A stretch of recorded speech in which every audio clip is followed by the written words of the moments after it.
দেখে দেখে দেখে দেখে শিরক ছেড়ে দিবেন, ছেলে মেয়েকে ছাড়াতে বাধ্য করবেন।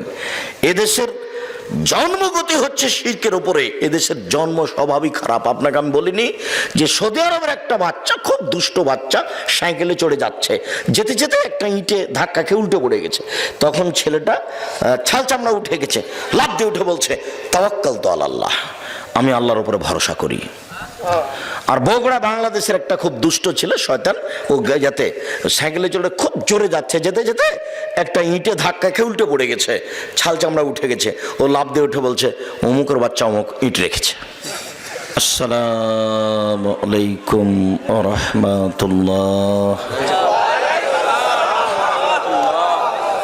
আলহামদুলিল্লাহি ওয়াহদা والصلاة والسلام على من لا نبي بعده أما بعد فأعوذ بالله من الشيطان الرجيم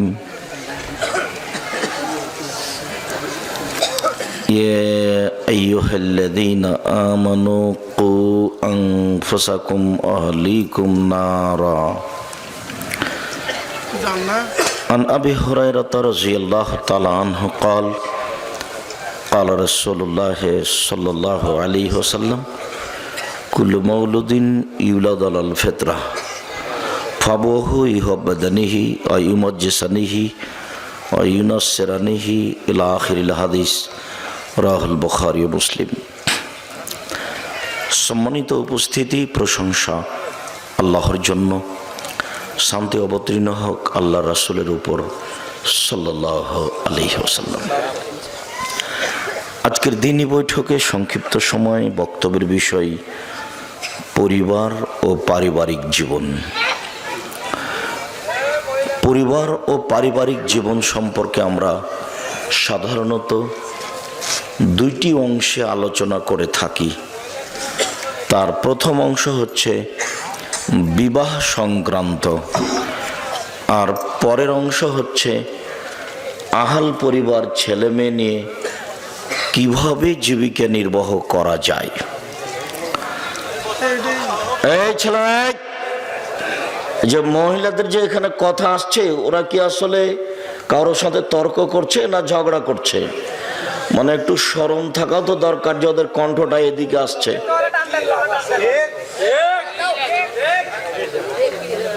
একটু মহিলা মানুষ, আপনি একটু শরম করেন না কেন? ওভাবে কথা বলছেন কি করে যে আপনার কণ্ঠ আমরা এখান থেকে শুনতে পাচ্ছি, আপনি একটু শরম বোধ করেন না? এভাবে চিল্লাচিল্লি করেন কি করে? আপনি নিজেকে পশু মনে করছেন না মানুষ মনে করছেন? ওভাবে কথা বলেন কি করে? আপনি একজন মহিলা মানুষ, আপনি যে এখানে কথা বলছেন, তা আপনার একটা লজ্জাবোধ, ইতস্তবোধ, হায়াবোধ আছে? আমরা যে এখানে এতগুলো মানুষ বসে আছি, আপনার একটা শরমবোধ আছে? আপনি ওভাবে কিভাবে কথা বলেন? আপনার গায়ের পিঠের উপর দিয়ে কেউ চলে গেলেও তো এভাবে বলা ঠিক নয়।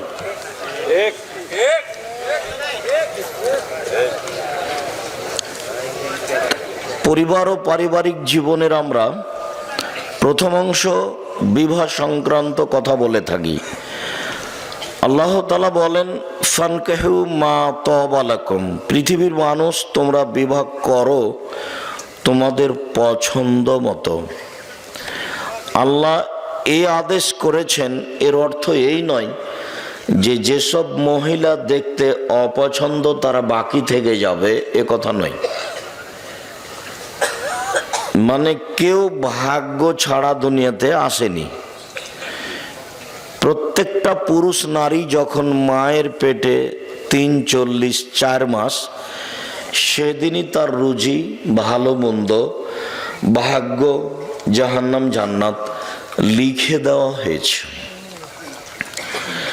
কাজেই কোনো নারী সুন্দরী হোক আর না হোক, তার বিবাহ কোথায় হবে, কিভাবে হবে, তা লেখা হয়েছে। তা বাস্তবায়ন হবেই সময়ের গতিতে। আল্লাহ এটা বললেন আপনাকে সান্ত্বনা দেওয়ার জন্য, আপনি যেন বাকি জীবন বলতে পারেন যে আমি দেখে শুনেই বিবাহ করেছি। কিন্তু ঘুরতে ঘুরতে ওখানেই যেতে হবে যেটা লেখা আছে, এর বাইরে যাওয়ার কোনো পথ নেই। পৃথিবী সৃষ্টির 50,000 বছর পূর্বে ভাগ্য লেখা হয়েছে। মায়ের পেটে যেদিন 4 মাস সেটাকে পুনরায় লেখা হয়েছে। মানুষ কে কি করবে, কোথায় থাকবে, কি খাবে, পৃথিবী সৃষ্টির 50,000 বছর পূর্বে এগুলো লেখা হয়েছে। সেটাকেই মায়ের পেটে 4 মাস তখন পুনরায় বাস্তবায়ন করা হয়েছে। যা আমরা পৃথিবীতে এসে ভালো মন্দ ভোগ করছি, 19-20 করার কারো কোনো ক্ষমতা নেই। এটা স্বাভাবিকভাবে সামাজিকভাবে একজন আর একজনের উপরে দোষারোপ করে থাকি। মাঝে মধ্যে আমি বলেছি, সেদিন আপনাদেরকে বলছিলাম যে 3 শ্রেণীর মানুষের সাথে আল্লাহ কথা বলবেন না। 3 শ্রেণীর মানুষ জাহান্নামে যাবে। তার 1 শ্রেণীর মানুষ হচ্ছে মুকাজ্জিবুন বিল কাদারে, ভাগ্যকে যে অস্বীকার করে। ভাগ্যকে অস্বীকার করা হয় কিভাবে? যে আপনার ছেলে আর আমার ছেলে ঢাকা থেকে আসছিল, সিরাজগঞ্জে আপনার ছেলেটা গাড়ি থেকে নেমে গেছে, আর একটা গাড়িতে উঠেছে। ওই গাড়িটা সামনে অ্যাক্সিডেন্ট হয়ে গেছে, আপনার ছেলের হাত ভেঙে গেছে। এখন আপনি বলছেন, আরে আমার ছেলে যদি আগের গাড়ি থেকে না নামতো তাহলে হাত ভাঙতো না। এটা হলো ভাগ্যকে অস্বীকার করা। ঘটনা ঘটবে এটা লেখা আছে তার তাকদিরে, তাইও গাড়ি থেকে নেমেছে। আপনাকে এই দিকে আসতে হতো না যে গাড়ি থেকে নেমে এটাতে উঠেছে সেই জন্য ভেঙে গেছে। এখন আপনাকে বলতে হবে যেটা ঘটেছে তাকদির, চলো ছেলেকে নিয়ে তাড়াতাড়ি মেডিকেলে যাই, তার কি চিকিৎসা হবে এই পদক্ষেপ গ্রহণ করি। এইদিকে না গিয়ে এদিকে এসেছে। যেমন রাসূল সাল্লাল্লাহু আলাইহি সাল্লাম বলেছেন, তোমরা 3টা ব্যাপারে বদদুয়া করো না। 1, নিজেদের ব্যাপারে বদদুয়া করো না, যে সব ঝামেলার মধ্যে বেঁচে থাকার চেয়ে না থাকাই ভালো। লা তাদু আলা আনফুসিকুম, বুখারী মুসলিমের হাদিস। আল্লাহ রাসূল সাল্লাল্লাহু আলাইহি সাল্লাম বলেন যে তোমরা নিজেদের উপরে বদদুয়া করো না, এসব ঝামেলা বেঁচে থাকার চেয়ে না থাকাই ভালো। এইটা হলো নিজের উপরে বদদুয়া করা। ওয়ালা তাদু আলা আমওয়ালিকুম, তোমাদের অর্থ সম্পদের উপরে বদদুয়া করো না। এই টাকা পয়সার এই ঝামেলা, মামলা, মোকদ্দমা, জমি জায়গা এসবগুলো না থাকাই ভালো। অর্থ সম্পদের উপরে তোমরা বদদুয়া করো না। 3, ওয়ালা তাদু আলা আওলাদিকুম, তোমাদের ছেলেদের মেয়েদের উপরে বদদুয়া করো না। ছেলেদের মেয়েদের উপরে বদদুয়া, বাপ মায়ের বদদুয়া একেবারে বিদ্যুৎ কারেন্টের মতো লেগে যাবে, খুব সাবধান। এখন ছেলে বাপকে মেরেছে, তো এখন বাপে বলছে তোকে ত্যায্য পুত্র করলাম, তোকে ত্যায্য পুত্র করলাম, তোকে ত্যায্য পুত্র করলাম। শতবার যদি বাপ বলে যে তোকে ত্যায্য পুত্র করলাম, তো এই কথার কোনোই দাম নাই। বাপ মরলেই ছেলে জমি ভাগ করে নেবে। মানে এই ত্যায্য পুত্র বাক্যের কোনো দাম নাই। ছেলে যখন বাপকে মেরেছে তখন বাপের উচিত ছিল তাড়াহুড়া করে সুন্দর করে ওযু করে ঘরে ঢুকে সময়ের উপরে 2 রাকাত সালাত আদায় করে কিবলার দিকে মুখ করে হাত উঠিয়ে প্রার্থনা করে বলার দরকার ছিল যে আমি এই জন্য ছেলে তোমার কাছে নিনি, তুমি আমাকে ছেলে ফিরিয়ে দাও। ছেলে আমাকে মারবে কেন? ছেলে আমাকে সম্মান করবে। আমার ছেলে ভুল করেছে, তুমি আমার ছেলেকে ভালো করে দাও, আর যেন আমাকে কোনোদিন না মারে, ও যেন আমাকে মাথায় করে থাকে, ও যেন আমাকে সম্মান করে। এইটা আমি তোমার কাছে চাচ্ছি। আমি তো এরকম ছেলে তোমার কাছে চাইনি, তুমি আমার ছেলেকে ভালো করে দাও। এইটাই ছিল বাপ মায়ের জন্য বলা উচিত। কিন্তু বাপ মা রাগ করে বলছে তোকে ত্যায্য পুত্র করলাম, তোকে ত্যায্য পুত্র করলাম, অথচ ওই কথার কোনো দাম নেই, কোনো দাম নেই। বাপ মরলে জমি ভাগ করে নিবেই, আর নেওয়াটাই ঠিক। পৃথিবীতে বাপ মাকে মানে না যারা, তারা জান্নাতে যাবে না, এ কথা ঠিক। কিন্তু বাপ মা ছেলে মেয়েকে গালি দিবে, বদদুয়া করবে, এটা নয় যে। তখন আপনাকে আমি একটা দেখিয়েছি যে তাৎক্ষণিক দেখেন, বাপ মায়ের দোয়া দেখবেন একবারে তাৎক্ষণিক, হাতে হাতে।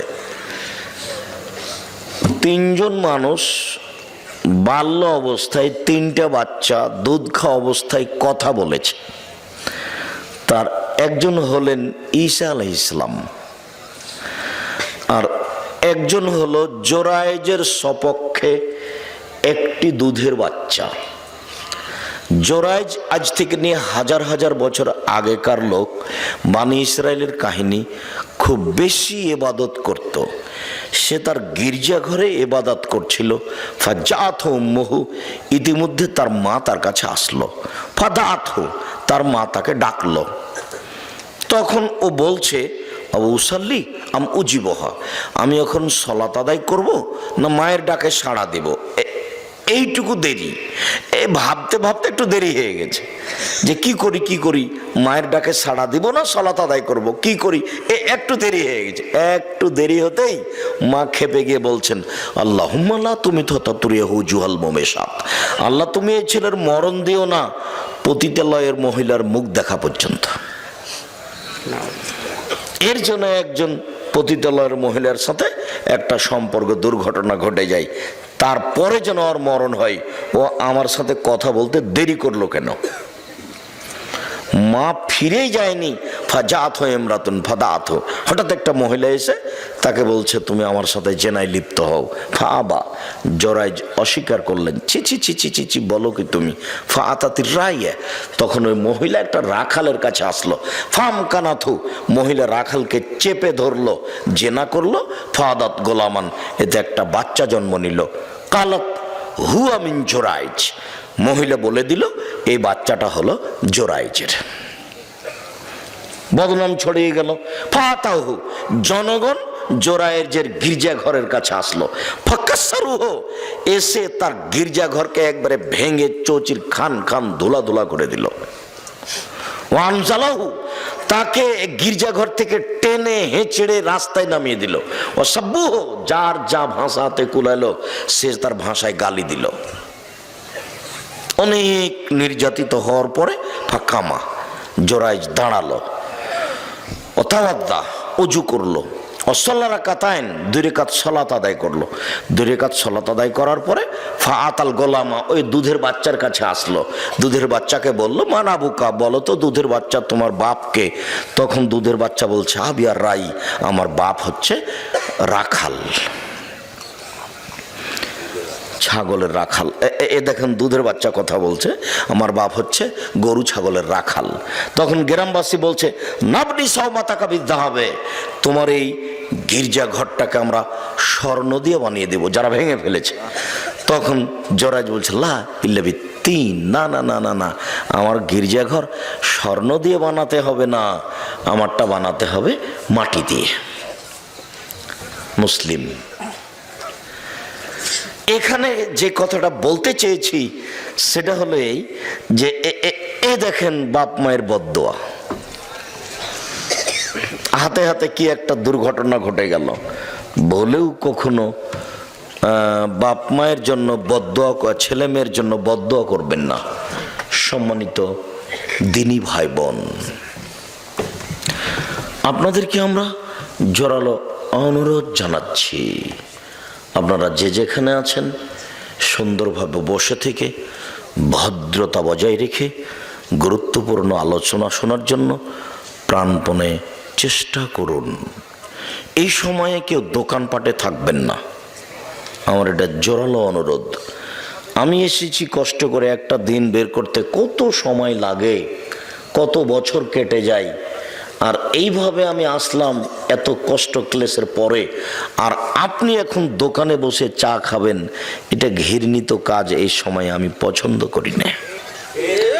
দয়া করে আপনি আপনার কথাবার্তা চলাচল বন্ধ করুন, সামনে আসুন, কিছুক্ষণ সময় অপেক্ষা করুন, আপনার কিছু না কিছু উপকার করবো ইনশাআল্লাহ। সম্মানিত দিনী ভাই বোন, আল্লাহ তাআলা বলেছেন পছন্দ মতো বিবাহ করো। এর অর্থ এই নয় যে ভাগ্য ছাড়াই কাজ হবে। এটা আপনাকে আল্লাহ সান্ত্বনা দিয়েছেন যে তোমাকে আমি আদেশ দিলাম যে পছন্দ মতো বিবাহ করো, কিন্তু পছন্দ মতো বিবাহ করো মানে 50,000 বছর পূর্বে যেটা লেখা আছে সেটার 19-20 হবে না।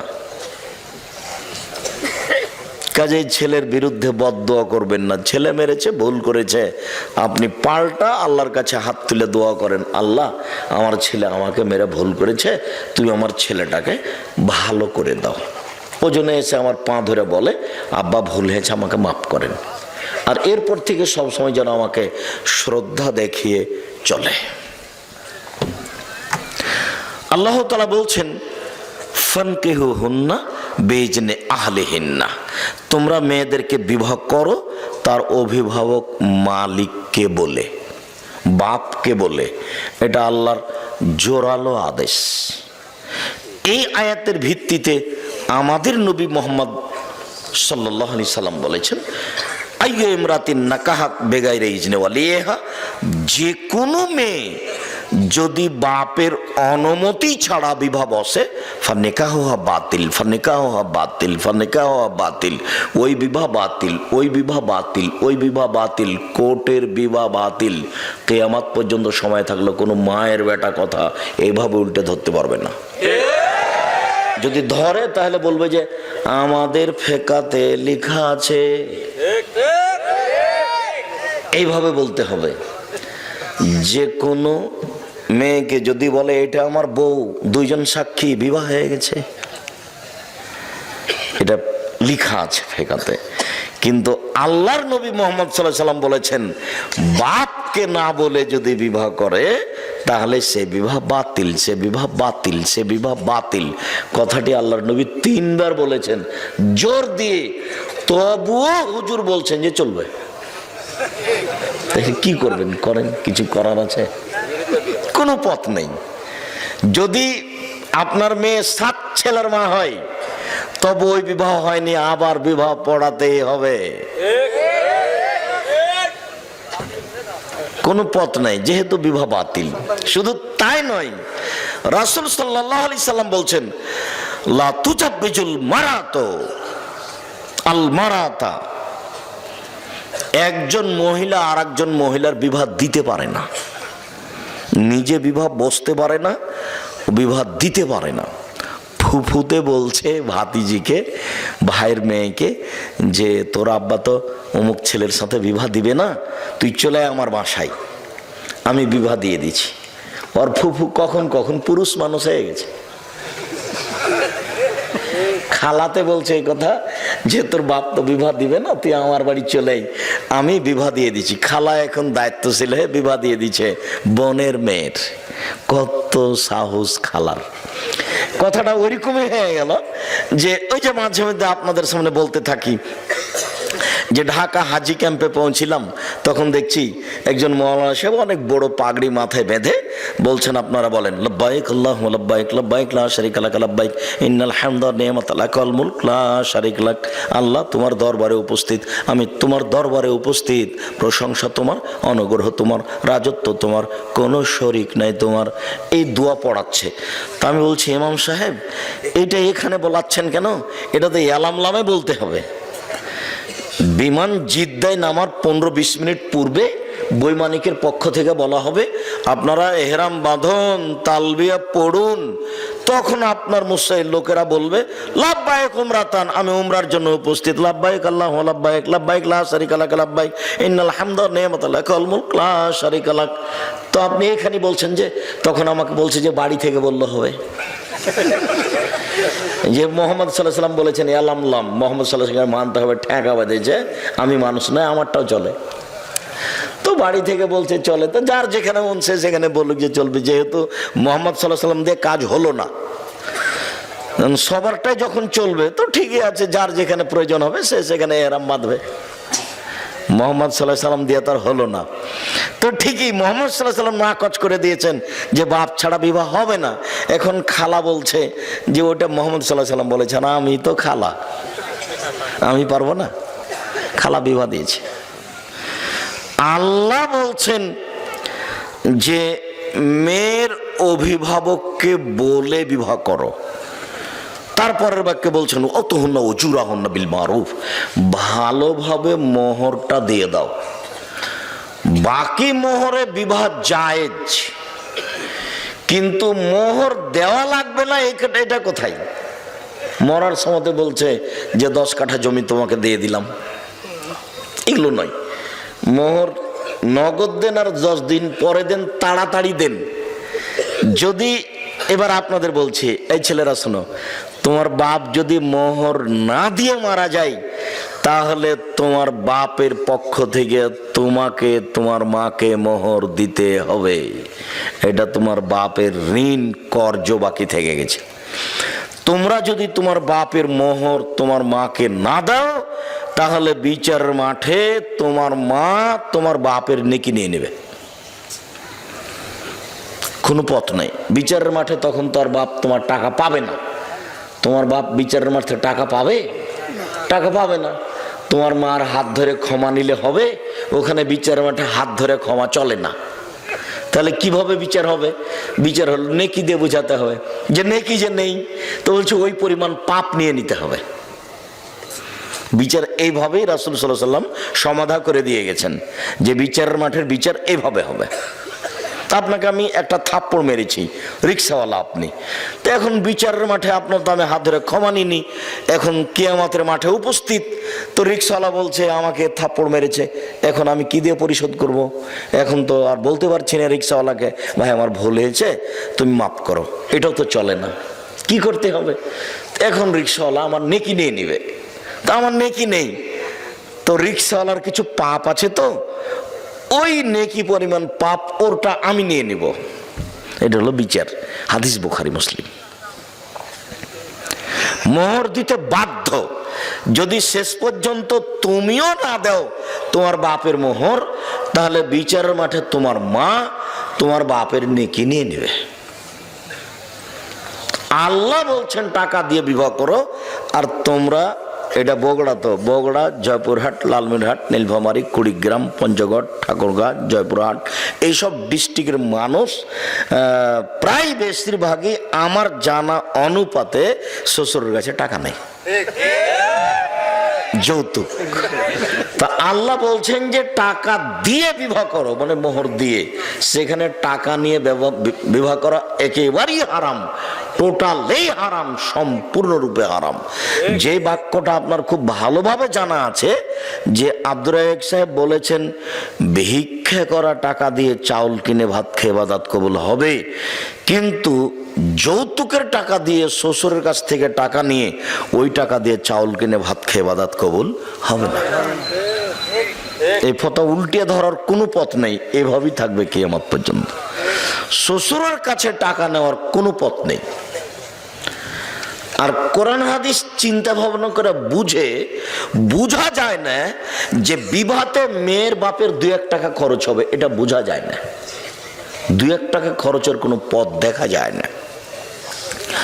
তো আমরা আজকে প্রথম অংশের আলোচনা তেমন নয়, এতটুক যে বিবাহ করো, মেয়ের বাপ গার্জেনকে বলে কোর্টের বিবাহ বাতিল। তারপরে কোর্টে যদি বিবাহ হয়, তাহলে বিবাহ আরেকদিন তার বাপের উপস্থিতিতে 2 জন সাক্ষী দিয়ে বিবাহ পড়াতেই হবে, কোনো পথ নেই। সবাই মিলে মেয়ে দেখতে যাওয়া নাজায়েজ, হারাম।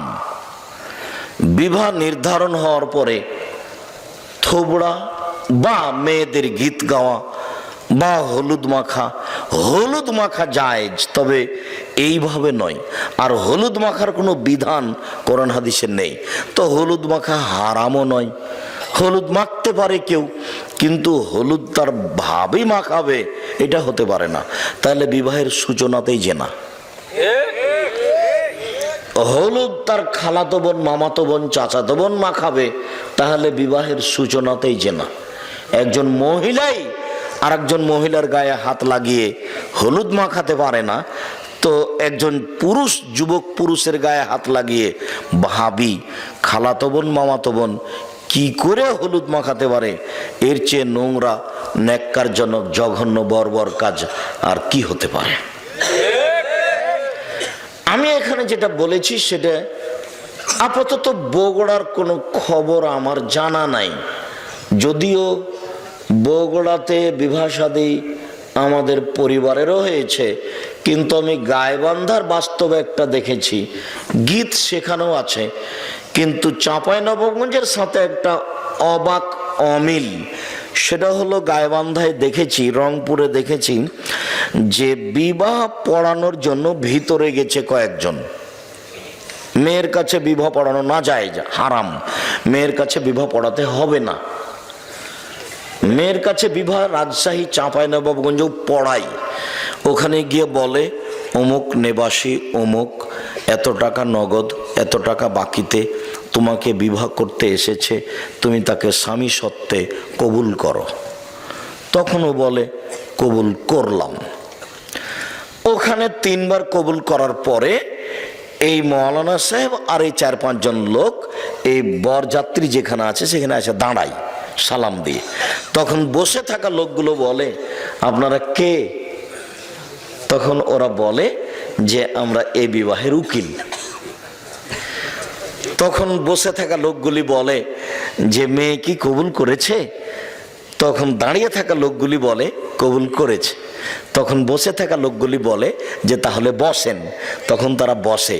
মনে হচ্ছে এক পাগলামি কারবার, হিন্দুদের কলার গাছের চতুর্দিকে ঘোরা।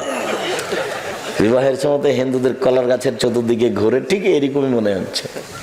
মানে ধর্ম এরকম এটা হয় কি করে? ইসলাম ধর্মের একটা দাম আছে, তার কাজকর্মের একটা মূল্যায়ন আছে। যে হোমসিকেলি বোকার মতো এতগুলি মানুষ ওখানে যাবে, মেয়ের কাছে বিবাহ পড়াবে, আবার এখানে দাঁড়িয়ে থাকবে মূর্তির মতো। তারপর ওরা বলবে যে কবুল করেছে, তারপরে হ্যাঁ, তারপর বসতে বলবে, তারপর বসবে। এসব নোংরা কাজ ইসলামে হতে পারে না। মেয়ের কাছে কোনো কথা নেই, মেয়ের বাপই ছেলের সামনে বসে থাকবে, আগে খুতবা হবে, তখন মেয়ের বাপ বলবে আমার মেয়ে খালেদা এত নগদ এত বাকিতে তোমার সাথে বিবাহ বন্ধনে আবদ্ধ হতে রাজি, তুমি তাকে স্ত্রী হিসেবে কবুল করো। তখনও বলবে কবুল করলাম বা কাবিল তো। বুখারী মুসলিমের হাদিসে এসেছে বলবে কাবিল তো, এটা আরবি শব্দ, মানে আমি গ্রহণ করলাম, কবুল করলাম। গুরুত্বপূর্ণ কথা হিসাবে 3 বার বলা যায়। আল্লাহ রাসূল সাল্লাল্লাহু আলাইহি ওয়াসাল্লাম গুরুত্বপূর্ণ কথা 3 বার বলতেন। বিবাহটা 3 বারই পড়াতে হবে এই কথা নয়, 1 বার বললেও হবে, কিন্তু গুরুত্বপূর্ণ কথা হিসাবে 3 বার বলা যায়। যখন কথাটা শেষ হয়ে যাবে তখন উপস্থিত বৈঠকের লোকেরা বা ইমাম সাহেব বা মেয়ের বাপ বলবেন বারাকাল্লাহু লাকা ওয়া আলাইকা ওয়া জামা বাইনাকুমা ফি খাইরিন। আল্লাহ তোমাকে বরকত দান করুক, তোমাদের 2 জনকে বরকত দান করুক, তোমাদের মাঝে তোমাদের 2 জনকে আল্লাহ কল্যাণের উপরে একত্রিত করুক, তোমাদের দাম্পত্য জীবন সুখী হোক। এইটা হলো দোয়া বিবাহের বৈঠক শেষে। কিন্তু হুজুরের না জানার কারণে হুজুর এখন একটা লম্বা দোয়া মেরে দেবে। তারপরে যে বিবাহ পড়াতে এসেছে ও নিবে কিছু টাকা, যে লিখতে এসেছে ও নিবে কিছু টাকা। সবারটাই হচ্ছে মুহাম্মদ সাল্লাল্লাহু আলাইহি সাল্লামেরটা কেউ করে না একটু, ওটার সাথে কারো সম্পর্ক নাই, ওভাবে সাড়া দিতে হবে না। যেহেতু আমি ওভাবে সাড়া পছন্দ করি না, আপনারা এক খেয়ালে চেয়ে থাকেন, আমার কথাটা ধরে রাখেন, আমি খুশি হব আলহামদুলিল্লাহ। আমল করা তো আর সবার হাতে নয়, সবাই তো আমল করবে না, উপর থেকে যেটা ফায়সালা হবে সেটা। তবে আপনারা চেষ্টা করেন আমল করার, জোর করে কেউ কিছু করতে পারবে না। আল্লাহর নবীর চাচা আবু তালেবের মরণের সময় চলে এসেছে, তা আল্লাহর নবীও ঢুকেছেন ওখানে, আরো মুশরিকরা ওখানে আছে 2-3 জন। তখন আল্লাহর নবী বলছেন চাচা আপনি লা ইলাহা ইল্লাল্লাহ বলেন, বাকিটুকু আমি দেখে নেব। লা ইলাহা ইল্লাল্লাহ শুধু এই বাক্য কিন্তু অনেক দাম। লা ইলাহা ইল্লাল্লাহ মুহাম্মদ রাসূলুল্লাহ এখানে যোগ হবে না। একটু আগে যে আপনারা বললেন শেষ বাক্যে যে আপনারা বলুন লা ইলাহা ইল্লাল্লাহ, শেষে যোগ হয়ে গেছে মুহাম্মদ রাসূলুল্লাহ, ওই অংশ জিকিরে যোগ হবে না। এমনি তো সবাকে নিয়ে জোরে জিকির করাই না যায়, জোরে জিকির করার প্রমাণের কোনো পথ নেই। তো সবাই যে দেখছি যে মোবাইলে দেখছি খালি চিল্লাচিল্লি করে জিকির করে লাফ দিয়ে বাঁশের উপরে উঠে যাচ্ছে। এখন করছে তো কি করবেন, এখন তো আমাদের তো কিছু করার নেই। সাহাবী রাসূলের সামনে একটু খালি জোর করে বলেছেন সুবহানাল্লাহ, আলহামদুলিল্লাহ, আল্লাহু আকবার। তখন আল্লাহ রাসূল বলছেন, আই ইরবা আল আনফুসাকুম, চুপে চুপে জিকির করো। ইন্নাকুম লা তাদুনা আসামাল্লাহ গায়েব, তোমরা যাকে ডাকছো ও বধির নয়, তোমরা যাকে ডাকছো ও অন্ধ নয়। ইন্নাকুম তাদুনা সামিয়াম বাসীরা, তোমরা যাকে ডাকছো সব কিছু শোনে, তোমরা যাকে ডাকছো সব কিছু দেখে। অতএব চিল্লাচিল্লি কেন? চিল্লাচিল্লি কেন? চিল্লাচিল্লির একটা করতে গিয়ে এহরাম বেঁধে জিকির করা, সেইটা জোরে অনুমতি দিয়েছে। ওখানে আল্লাহ নবী বলছেন ফাতানি জিবরাইল, এখনই জিবরাইল আমার কাছে আসলেন, ও আমার আনি, জিবরাইল আমাকে আদেশ করলেন যে আনামরাকুম, আমি তোমাদেরকে বলে দিব, আনতার ফাসাতকুম, তোমরা একবারে চিল্লিয়ে বলবে বিল ইহরাম ওয়া তালবিয়া, ইহরাম বাঁধা শব্দটা আর তালবিয়া পড়া শব্দটা একবারে চিল্লা চিল্লি করে বলবে। লাব্বাইক উমরাতান, আমি উমরার জন্য উপস্থিত, লাব্বাইক আল্লাহুম্মা লাব্বাইক, লাব্বাইক লা শারীকা লাক, লাব্বাইক ইন্নাল হামদা ওয়া নি'মাতা লাক ওয়াল মুলক লা শারীকা লাক, লাব্বাইক আল্লাহুম্মা লাব্বাইক, লাব্বাইক লা শারীকা লাক, লাব্বাইক ইন্নাল হামদা ওয়া নি'মাতা লাক ওয়াল মুলক লা শারীকা লাক। একবারে সৌদি আরবের পাহাড় ফাটিয়ে দিতে হবে, চিল্লে বলতে হবে। এই কথা জিবরাইল বলছেন, এসে আমাদের নবীকে, আমাদের নবী সবাইকে বলছেন। আর এখানে সাহাবীগণ একটু জোরে জিকির করেছে, তখন এবারে ধমকে থাক, তোমরা যাকে ডাকছো কি বধির নাকি? তোমরা যাকে ডাকছো কি অন্ধ নাকি? এভাবে চিৎকার করছো কেন? সেই জায়গারা এভাবে বলে নিচ্ছে, কিছু করার আছে? কেউ তো দেখে না যে আসলে ধর্ম কি। যেহেতু না দেখেও চলছে, প্রয়োজন তো নেই। কঠোরভাবে যদি আপনারা ধরতেন তাহলে এখানে হতো, তা আপনাদের তো জিম্মেদারি আগে। আপনাদেরকে আল্লাহ বলছেন যে ফাসআলু আহলা যিকরি ইন কুনতুম লা তা'লামুন বিল বাইয়িনাতি ওয়াজ জুবুর, হে দুনিয়ার অজানা মানুষ, তোমরা জানা মানুষের নিকটে জানো প্রমাণ সহকারে। এটা আপনাদের জিম্মেদারি। আব্দুর রাজ্জাক সাহেবকে দাওয়াত দেওয়ার আগে জানতে হবে যিনি কোরআন হাদিস জানেন কিনা, এটা 5 জনকে জিজ্ঞাসা করতে হবে। জানেন খুব, এটা বুঝে নিলাম। তারপরে যেটুকু বলেছেন সেটুকু প্রমাণ ছাড়াই কি বললেন, এটুকু দেখতে হবে। প্রমাণ ছাড়া ধর্মে কোনো কথা চলে না। ইসলাম ধর্ম এমন একটা ধর্ম যে নগদ, বাকি কিছু নেই, গোপন দিয়ে কিছু চলে না। নগদ 30 পারা কোরআন, 90 পারা নয়, 60 পারা নয়, কিছুই না, এবারে নগদ, একবারে সব নগদ, কোনো জায়গা বাকি নেই। এমন কোন ফতোয়া নেই ধর্মে যেটা কোরআন এবং সহিহ হাদিস অনুপাতে দেওয়া যাবে না। আমি একটা বক্তব্যে কুষ্টিয়াতে বলেছিলাম যে আমি দীর্ঘ সময় ধরে কলমে ফতোয়া লিখছি। আমি নিজে কলমে ফতোয়া লিখি প্রায় 20 বছর থেকে। এই ঘটনা অনুমান 10 বছর আগে হতে পারে। তা আমি বলেছিলাম যে কোনো ফতোয়া কোরআন এবং সহিহ হাদিস দিয়ে দেওয়া যাবে, কোনো ইজমা কিয়াসের আশ্রয় না নিয়েই চলবে। এ কথা যখন বললাম তখন লাফ দিয়ে একটা সামনে থেকে লোক দাঁড়িয়ে বলল যে আপনি ফতোয়া দেন তো দেখি। 2টা মেয়ে একসাথে জমা ধরে আছে, 2টাই মেয়ে, পূর্ণ যুবতী, দেখতে সুন্দরী, পেশাব পায়খানা একসাথে হয়, অঙ্গ প্রত্যঙ্গ ভিন্ন ভিন্ন, কিন্তু গাটা গায়ের সাথে লাদানা লালেহার লাদানের মতো। মনে পড়ে কি আপনাদের? এইরকম 2টা মেয়ে। তো এখন এদের বিবাহের সময় এসেছে, বলেন বিবাহ কিভাবে দিতে হবে, ও আমাকে আটকাচ্ছে। কথা বুঝতে পারলেন না? তখন আমি বললাম যে আপনার জিজ্ঞাসাটাতে আমার একটা কথা মনে পড়ে গেল। সেটা হচ্ছে ওই অনেকদিন আগের কথা, ক্লাস 3 বইয়ে ছিল। ক্লাস 3 বইয়ে কি ছিল?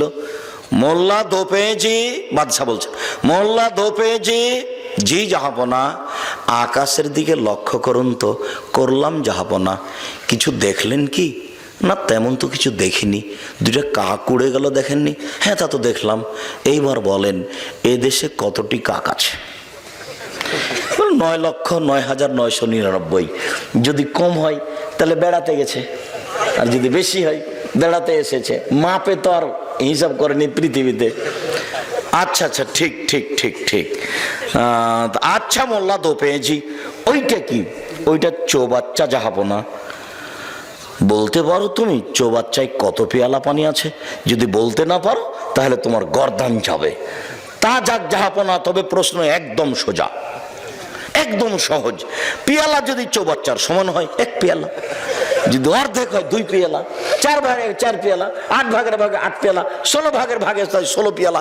আরে থামো থামো থামো, যা তোমাকে আজ মোরগ মুসাল্লাম খাওয়াবো। তো ঠিক এরকম হয়ে গেছে আপনার জিজ্ঞাসা তো জটিল নয়।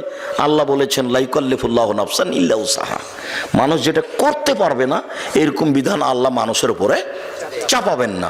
আপনি এখন বড় ডাক্তারের কাছে আশ্রয় নেন। বড় ডাক্তার যদি বলে যে পৃথক করা যাবে, করতে হবে। যদি বড় ডাক্তার বলে পৃথক করা যাবে না, তো একজনে বিবাহ করুক, তাতে আসে যায় না। এবার আপনি দেখান কে বিবাহ করতে চাচ্ছে, মেয়ে দুটি কোথায়? কোনো পথ নেই। যে কোনো ফতোয়া আমার 20 বছরের অভিজ্ঞতায় বলছি, যে কোনো ফতোয়া কোনো ফেকার আশ্রয় নিতে হবে না ইনশাআল্লাহ। কোনো কেয়াসের কোনো কিছুরই আশ্রয় নিতে হবে না। আপনি কোরআন হাদিস দিয়ে বলতে পারবেন, কোনো সমস্যা নেই। আমার 20 বছরের অভিজ্ঞতা বলছি, 2-1 দিনের নয়, আর হঠাৎ করে নয়। আর অভিজ্ঞতা শুরু হয়েছে বগুড়া থেকে। সর্বপ্রথমে আমি 90 সালে বগুড়া ফতে আলী মসজিদে, ওই যে ফতে আলী ব্রিজের ওখানে যে মসজিদটা ছিল, ওখানে দাওয়াতের জন্য আসতাম। ওখানকার লোকেরাই যে টিয়া ভাই এখনো আছে, আমাকে পথ খরচ দিত 20 টাকা, তারপরে 50 টাকা, তারপরে 100 টাকা, তারপর 200 টাকা, তারপর 300 টাকা, তারপর 500 টাকা। এগুলো তাদের পথ খরচ। এখনো পাশে বসে আছেন সেকাল থেকে, 90 সাল থেকে।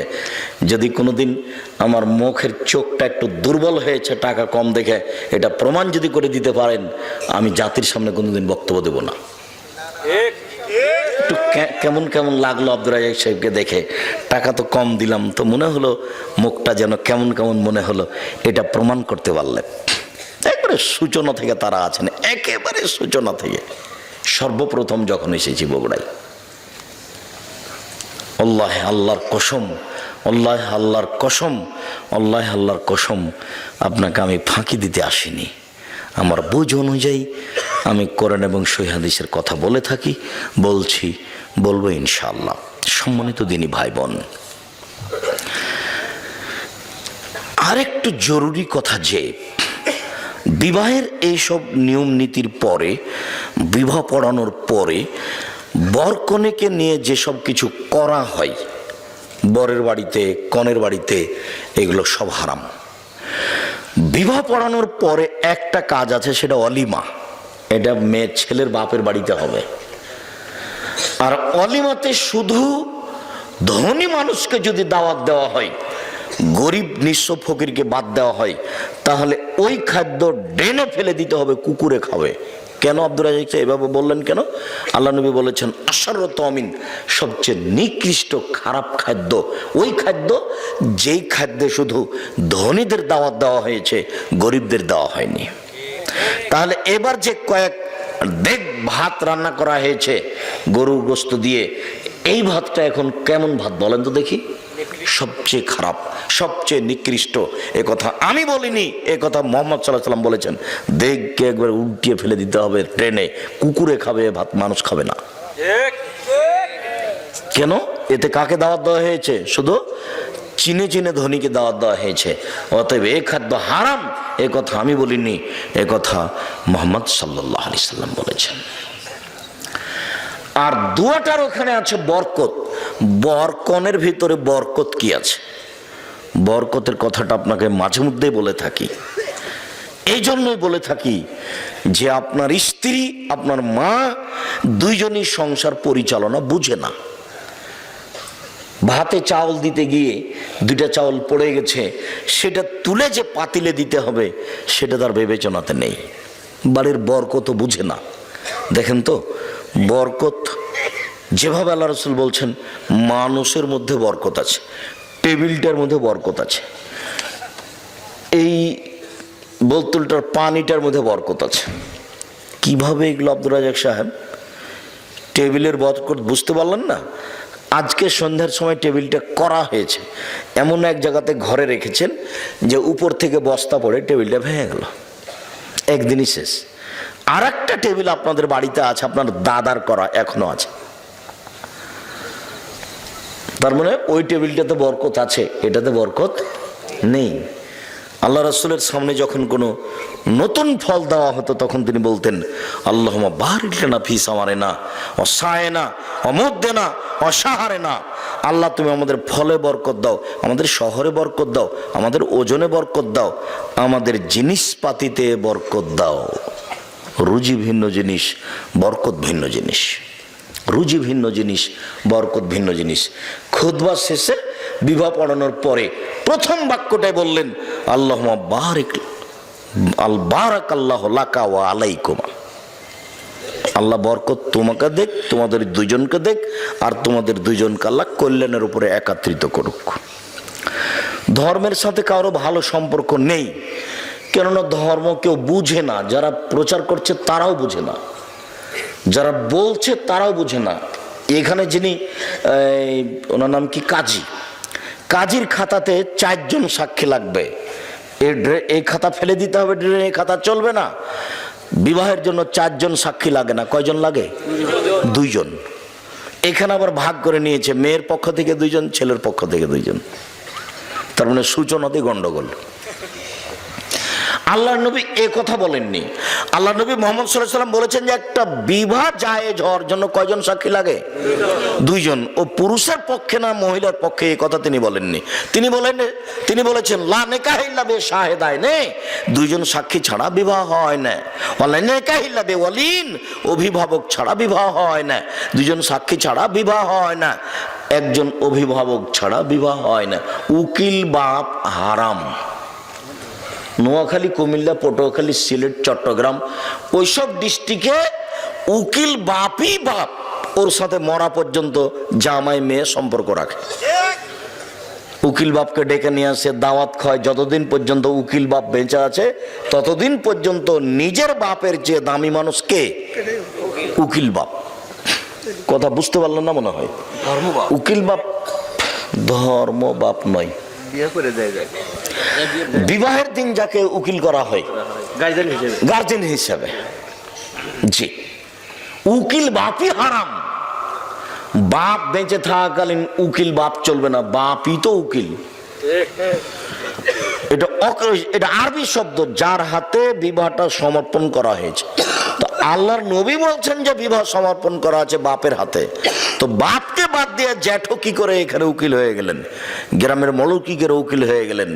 সেই উকিল বাপই চলছে বাকি জীবন। বাপ হিসাবে তাকে সম্মান করা, তাকে সময়ে কাপড় চোপড় দেওয়া, এইভাবে কত ডিস্ট্রিক্টে বাংলাদেশে, ভারতে, পাকিস্তানে উকিল বাপ চলছে। উকিল বাপ হারাম।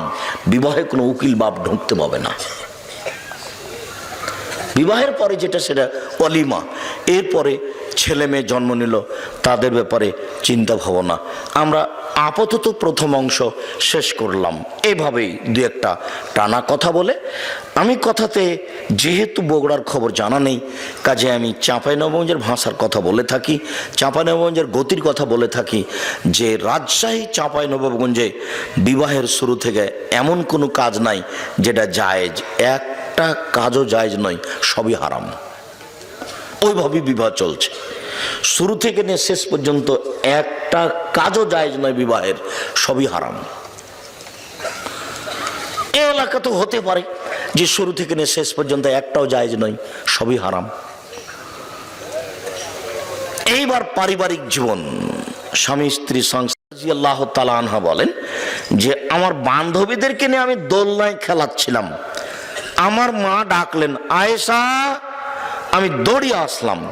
আসতেই আমার মা আমার মুখে হাতে যেখানে ধুলোবালি লেগেছিল সেগুলো একটু ধুইয়ে দিলেন। ধুইয়ে দিয়ে আমাকে একটা ঘরে নিয়ে গেলেন। দেখি সেখানে আনসারীদের মহিলা। বিষয়টা আমি বুঝলাম না। আনসারীদের মহিলা আমাকে সুন্দরী করে সাজালো। আসমা বিনতে ইয়াজিদ বলছেন, কাইয়ামতু আয়েশা তালে রাসূলুল্লাহ সাল্লাল্লাহু আলাইহি সাল্লাম, আমি আয়েশাকে রাসূলের জন্য সুন্দরী করে সাজালাম। ঠিক 8টা, 8:30, 9টার সময় আমার মা একটা ঘরে নিয়ে আমাকে ঢুকলেন। আমাকে সাজানো হয়েছে, সাজানো উচিত, কিন্তু নেল পালিশ নখে দেওয়া হারাম। নখ যেমন বড় করা হারাম, নেল পালিশ নখে দেওয়া হারাম। নেল পালিশ নখে দেওয়া ইহুদি খ্রিস্টানদের পতিতালয়ের মেয়েদের বৈশিষ্ট্য নয়। নেইল পালিশ নখে দেওয়া ইহুদি খ্রিস্টানদের পতিতালয়ের মহিলাদের বৈশিষ্ট্য। কপালে টিপ দেওয়া হারাম। হিন্দু মেয়েকে বিবাহ করার 10টি পদ্ধতি আছে, তার একটি পদ্ধতি হচ্ছে রাক্ষসী বিবাহ। মেয়ের বাপ বিবাহ দিবে না, ছেলে জোর করে বিবাহ করবে। কোন রকম করে যদি কপালে টিপ দিয়ে দিতে পারে তাহলে বিবাহ হয়ে গেছে। হিন্দুদের মেয়েকে বিবাহ করার 10টি পদ্ধতি আছে, তার একটি পদ্ধতি হচ্ছে রাক্ষসী বিবাহ, আর সেটা হলো কপালে টিপ দেওয়া। হিন্দুদের পক্ষ থেকে এসেছে কপালে টিপ দেওয়া, কাজে কোন মুসলিম মহিলা কপালে টিপ দিতে পাবে না, চিরদিনের জন্য হারাম। কোন মহিলা নখে নেইল পালিশ দিতে পাবে না, চিরদিনের জন্য নেইল পালিশ দেওয়া হারাম। কি দিবে? মেহেদি দিবে। একজন মহিলা রাসূলের কাছে একটা পত্র দিল, তার প্রয়োজনীয় কথা। পত্রটা দিতেই আল্লাহ রাসূল বললেন, আইয়া ধরে ছিলেন মেমরা, এই হাতটা পুরুষের না নারী? মানে আল্লাহ রাসূল হাতটার নিন্দা করলেন। ওই হাতে মেহেদি লাগানো ছিল না। মহিলা তো মেহেদি লাগানো নেই কেন? তার মানে মহিলা মানুষকে হাতে মেহেদি লাগাতে হবে জরুরি। পুরুষ মানুষের হাতে পায়ে মেহেদি লাগা হারাম। পুরুষ মানুষ হাতে পায়ে মেহেদি লাগাতে পাবে না। পুরুষ মানুষ মেহেদি লাগাবে দাড়ি পেকে গেলে, চুল পেকে গেলে, চুল দাড়িতে। তাছাড়া হাতে মেহেদি দিতে পাবে না, নখে মেহেদি দিতে পাবে না, এটা মহিলাদের। মহিলারা হাতের নখে তো মেহেদি দিবে, পায়ের নখেও দিতে হবে। পায়ের নখে মেহেদি লাগাতে বাধ্য, দিতেই হবে। আব্দুর রাজ্জাক সাহেব, আমাদের দেশে তো পায়ে মেহেদি দেয় না। এটা একটা কুসংস্কার চলে আসছে। কেন দেয় না? আমরা শুনেছি যে আল্লাহর নবী মেহেদি দাড়িতে লাগিয়েছেন, এই জন্য পায়ে দেয় না। তো আল্লাহর নবী দাড়িতে মেহেদি লাগিয়েছেন এই কথা তো ঠিক। আল্লাহর নবী দাড়িতে আতরও লাগিয়েছেন, কিন্তু আল্লাহ নবী বলেছেন কোন ঋতুবতী মহিলা যদি ঋতু থেকে, হাইজ থেকে পবিত্র হয়, তাহলে গোসল করার পরে আতর লজ্জা স্থানে ব্যবহার করবে। তো আল্লাহ নবী আতর যে দাড়িতে লাগিয়েছেন, এইবার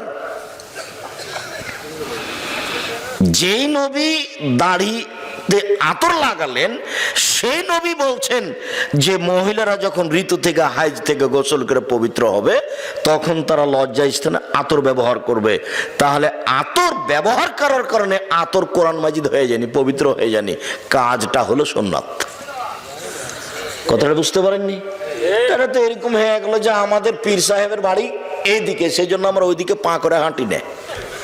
তো এরকম হয়ে গেল। তাহলে কাবা ঘরে পা লাগিয়ে দেওয়া যায়, কাবা ঘরের সাথে পা লাগিয়ে থাকা যায়, আর ওর কেবলা পীরের বাড়ি যেদিকে সেদিকে পা করা যায় নাই। মানে ধর্ম নিচে নামতে নামতে নামতে মানুষের কাছে আর ধর্ম বলে কোনো জিনিস নাই। ওর বিবেক যেমন নষ্ট হয়ে গেছে, মনে করছে ধর্ম তেমন নষ্ট হয়ে গেছে। মহিলারা হাতে এবং পায়ে মেহেদি লাগাতে বাধ্য, জরুরি। আয়েশাকে সুন্দরী করে সাজানো হলো। পুরুষের জন্য ওইসব জিনিস চলবে যা দেখতে পাওয়া যায় না, গন্ধ পাওয়া যায়। পুরুষের জন্য ওইসব জিনিস চলবে যা দেখতে পাওয়া যায় না, গন্ধ পাওয়া যায়। আর মহিলাদের জন্য ওইসব জিনিস জরুরি যা দেখতে পাওয়া যায়, গন্ধ পাওয়া যায় না, যা দেখতে পাওয়া যায়, গন্ধ পাওয়া যায় না। তাহলে যেসবগুলো হাটে বাজারের জিনিস আছে সুন্দরী হওয়ার জন্য, আসকারা মাস্কারা, আইলা মাইলা যা আছে সব, কিন্তু আপনার ওই নেইল পালিশ এখনই না করলাম। আর আরেকটা জিনিস আছে যে ওরা সুন্দরী হয়ে সাজার জন্য ওই ভুরু তুলতে পাবে না। ভুরু প্লাক করা হারাম, এটা তোলা হারাম, আল্লাহ রাসূল নাকচ করেছে। দাঁতকে ছিলে চিকন করা হারাম। উঁচু স্যান্ডেল পরে নিজেকে লম্বা মেয়ে দেখানো হারাম। ব্রেসিয়ার পরে নিজেকে কম বয়সের মেয়ে দেখানো হারাম। সে নিজের সুবিধার জন্য ব্রেসিয়ার পরবে, সেটা ভিন্ন কথা, কিন্তু প্রতারণামূলক পরবে সেটা নিষেধ।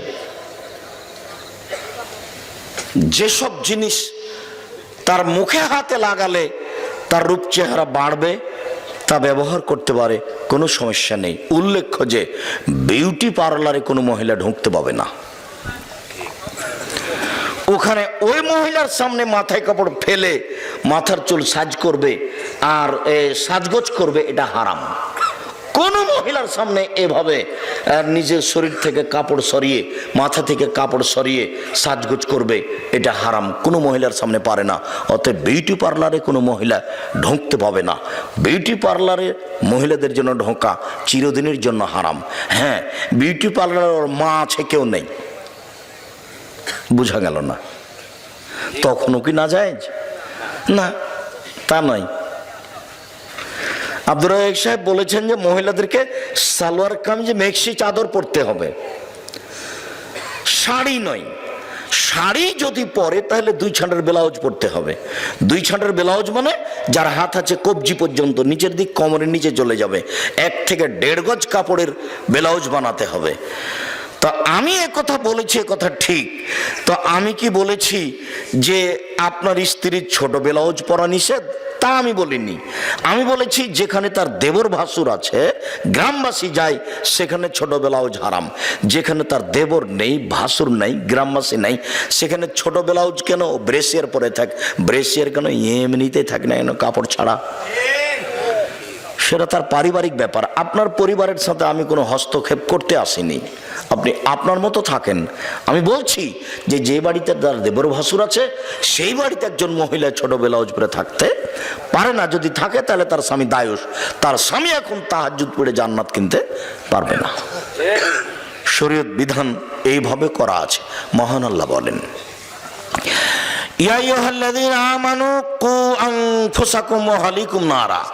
পৃথিবীর মানুষ, তোমরা তোমাদেরকে জাহান্নাম থেকে বাঁচাও আর তোমাদের পরিবারকে জাহান্নাম থেকে বাঁচাও।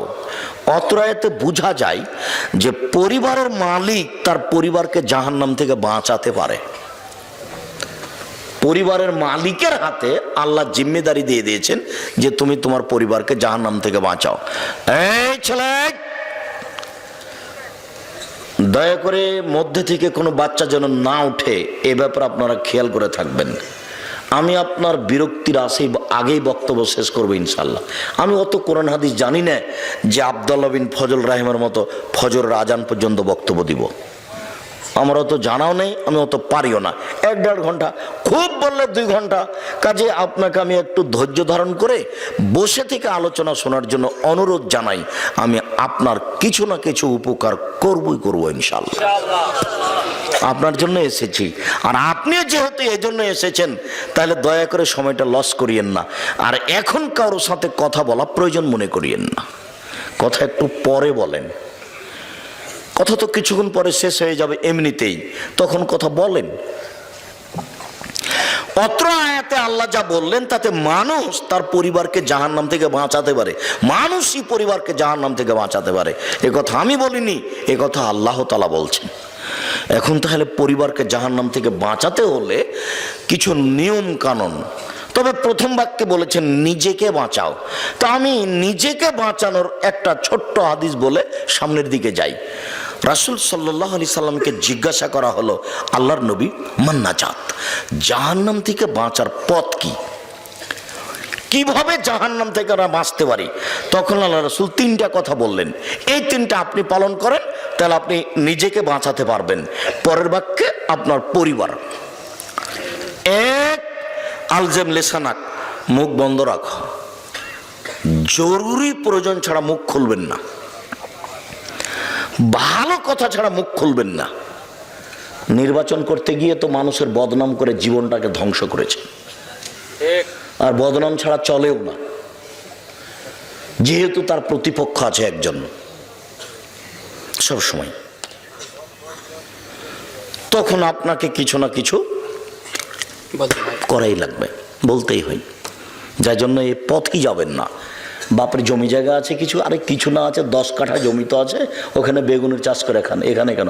আসসালামু আলাইকুম জনগণ, আমি যেটা দায়িত্ব নিয়েছিলাম আমার ভুল হয়ে গেছে, আমি গেলাম, আসসালামু আলাইকুম, আপনারা কি করবেন করেন। তার মানে হকের উপরে টিকে থেকে বাপের জমিদারি নষ্ট করে দায়িত্ব পালন করে পরকাল হারাতে রাজি নই। কি দরকার? আর দল পার্টি যখন তখন আরেকজনের বিরুদ্ধে 2 কথা না বললে চলে না। একবার বাধ্য বলতে, চাঁপাইনবাবগঞ্জের ভাষাতে, ও কেন ওর বাপকে বলতে হবে। মানে টিকে থাকা কঠিন, এটা স্বাভাবিক ব্যাপার। সম্মানিত দিনী ভাই বোন, জাহান্নাম থেকে বেঁচে যাবেন তিনটা কাজ করলে। এক, মুখ বন্ধ রাখেন, ভালো ছড়া মুখে বলবেন না, খুব শক্ত হয়ে থাকবেন। দুই, অলিয়াসা বাইতক, জরুরি প্রয়োজন ছাড়া বাড়ির বাইরে যাবেন না। দোকানে কিছু জিনিস কিনতে গেছেন, 1 কেজি লবণ আর 100 মরিচ, এইটুকু নেওয়ার পরে 1 মিনিট দোকানে দাঁড়াবেন না। কেন? ওখানে আরো 2 জন বসে আছে, আর একজনের বদনাম হচ্ছে। ওখানে আপনি কানে দিবেন না, জরুরি প্রয়োজন ছাড়া বাড়ি ত্যাগ করবেন না। পুরুষ মানুষ জরুরি প্রয়োজন ছাড়া বাড়ির বাইরে যেতে পারে না। বলেন তো আপনার বউ কিভাবে বাইরে বাজার করতে যেতে পারে? আপনি কি মরেছেন? আপনার বড় ছেলে কি মরেছে কাপুরুষ? বউ কেন বাজারে? বউ কেন বগুড়া যাচ্ছে? বগুড়া বাজারে তো মহিলাদের ঠেলে ভিতরে ঢোকা যায় না। তো কারো কি স্বামী নাই? সবাই কি স্বামী মুক্ত মহিলা? কারো স্বামী নেই, কারো ভাই নেই। কেন কেন যাবে সে? কই আমাদের তো চলে, বছর বছর যাবত চলে, আমাদের চলছে তো, আমরা তো দুনিয়াতে বেঁচে আছি, আমাদের তো কোনোদিন বাজারে যাওয়া লাগে না, আমরা তো এই দুনিয়াতে আছি বেঁচে, কোনো সমস্যা হয় না। আপনার কেন সমস্যা? আপনার কেন বউ যাবে বাজারে? ও কেন কাপড় কিনতে যাবে? ও কেন জিনিস কিনতে যাবে? পুরুষ মানুষ আপনি জরুরি প্রয়োজন ছাড়া বাড়ির বাইরে যাবেন না, জান্নাত হবে। 3, পাপের জন্য কাঁদবেন। রাসূল সাল্লাল্লাহু আলাইহি ওয়াসাল্লাম বলেছেন, কেউ যদি আল্লাহর ভয়ে কাঁদে তাহলে ওর জাহান্নামে যাওয়া ওইরকমই অসম্ভব গাভীর বাঁট ওলান বান থেকে দুধ বের করে ভিতরে ঢোকানো যেমন অসম্ভব। সুবহানাল্লাহ। গাভীর বাঁট বান থেকে চাপ দিয়ে দুধ বের করে ভিতরে ঢোকানো যাবে? এইটা যেমন অসম্ভব, আল্লাহর ভয়ে কাঁদে যে তার জাহান্নামে যাওয়া তেমনি অসম্ভব। 3টা কাজ করেন, জান্নাত হবে, জাহান্নাম থেকে বেঁচে যাবেন। আপনি বেঁচে গেলেন। এখন পরিবার, কয়েকটা জিনিস পরিবারকে জাহান্নাম থেকে বাঁচাতে হবে। 1, পরিবারের ছেলে মেয়েকে শিরক করতে দেওয়া যাবে না।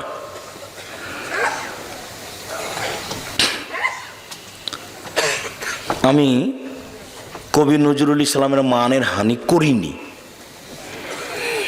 আমি কবি নজরুল ইসলামের মানের হানি করিনি, আমি ঠাকুরের মানের হানি করেছি। আর কবি নজরুল ইসলামের মানের হানি করেছি এই জন্য 1000 কোটি টাকার মামলা সুনামগঞ্জ কোর্টে আর 5000 কোটি টাকার মামলা সিলেট কোর্টে। তো আমি নজরুল ইসলামের মানের হানি কি করলাম? আমি বলেছি, নজরুল ইসলাম বলেছেন, মসজিদের পাশে কবর দিও ভাই, কবর থেকে যেন মুয়াজ্জিনের আজান শুনতে পাই, এই গুনাহগার গোর আজাব হতে পাইবে রেহাই।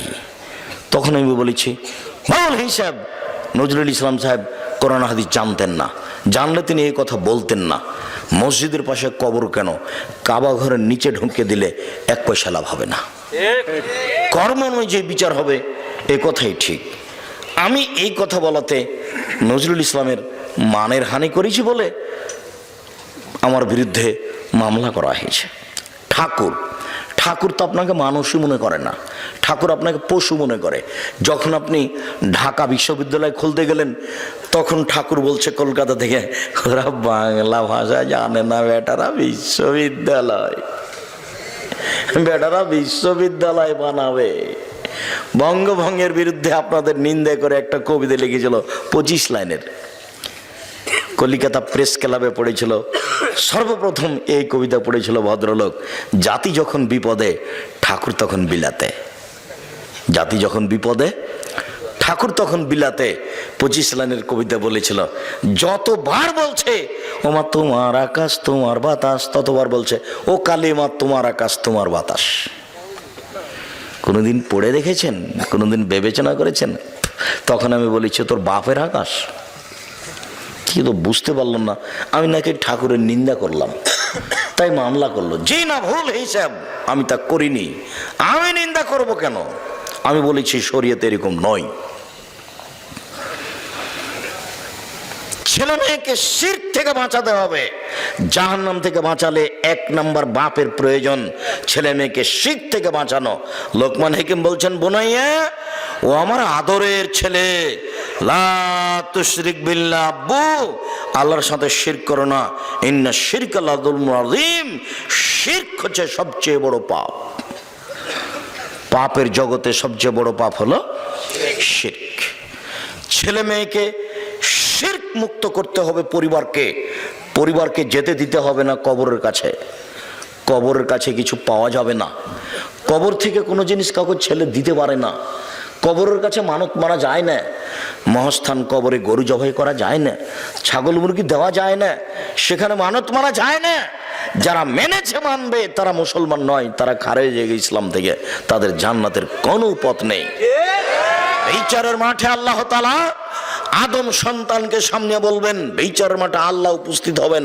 যখন আদমের ছেলে মেয়ে উপস্থিত হবে তখন আল্লাহ বলবেন, ইবনা আদম লা আতাইতানি বিকুরাবির যে খাতায়া সুম্মা লাকিতানি লা তুশরিক শাইআ লা আতাইতুকা বিকুরাবি মাগফিরা।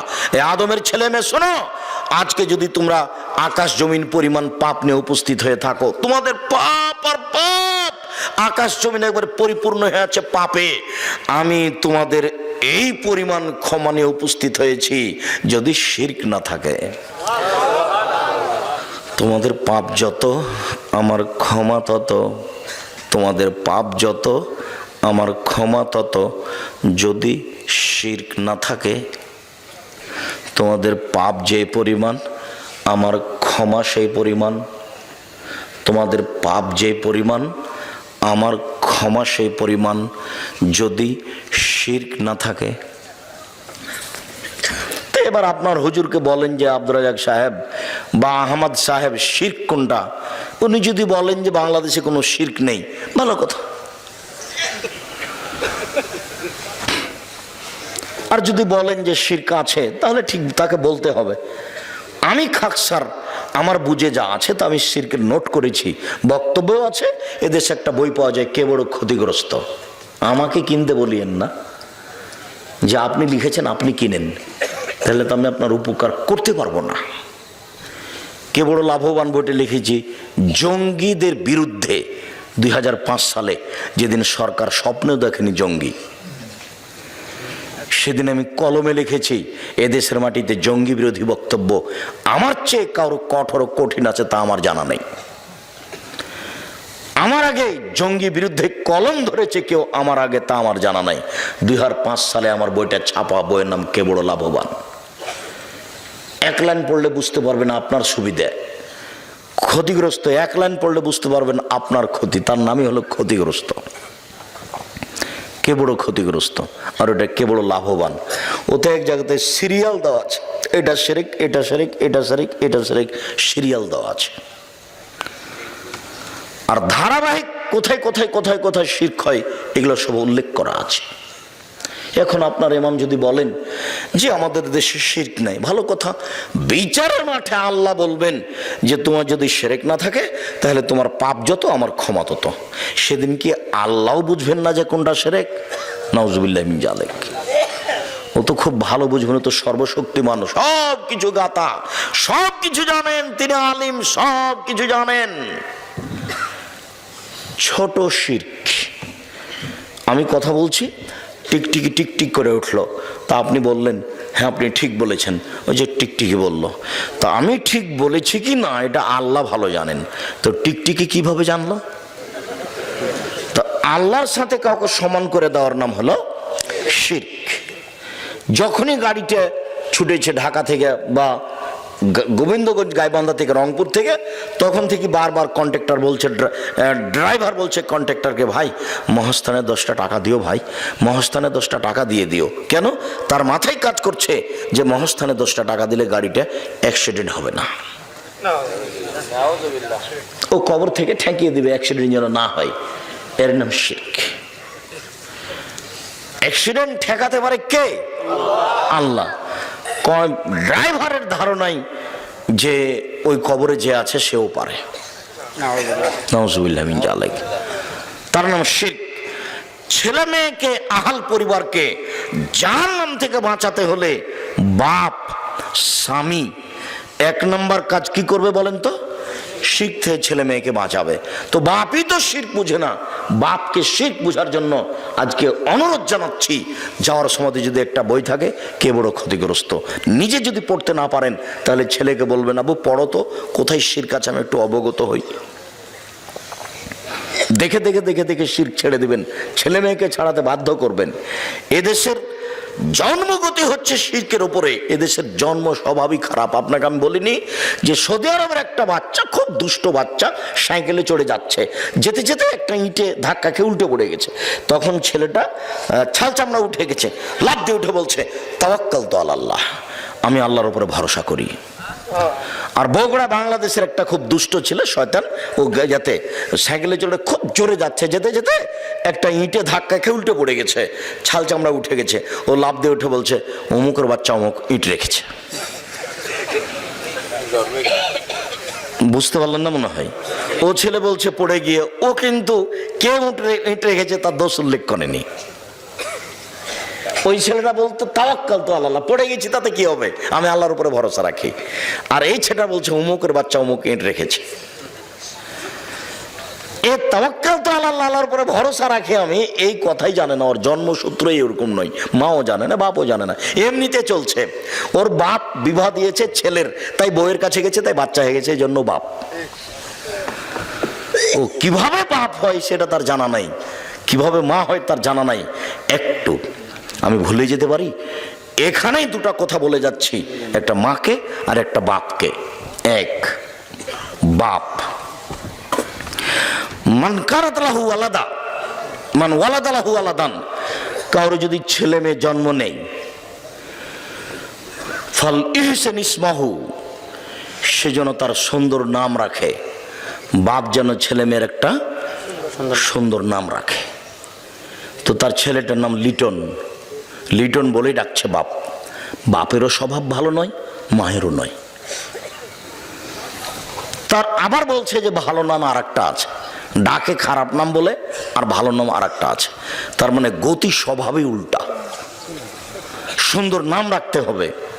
ও আদাবাহু, সুন্দর শিষ্টাচার দিতে হবে। শিষ্টাচার তো বাপ মায়ের জানা নাই, শিষ্টাচার কাকে বলে একটু পরে আমরা আসছি। ফাইজা বালাগা, ছেলে মেয়ে যখন বড় হয়ে যাবে, ফলে ইজবে জহু, বাপ তার বিবাহ দিয়ে দিবে। ফাইজা বালাগা, ছেলে মেয়ে যদি বড় হয়ে যায়, ওলা মিজাবে জহু, যদি বাপ তার বিবাহ না দেয়, ফাইন আসাবা ইসমান, ওই ছেলে মেয়ে যদি পাপ করে, ফাইন ইসমলা আবিহে, সে পাপ তার বাপের হবে। ক্লাস শিশুতে মেয়েটাকে ভর্তি করেছেন, যায় আসে, পঞ্চম উঠেছে তখন মেয়েটা যুবতী, অষ্টমে উঠেছে তখন মেয়েটা যুবতী, ওই পোশাকে যাচ্ছে।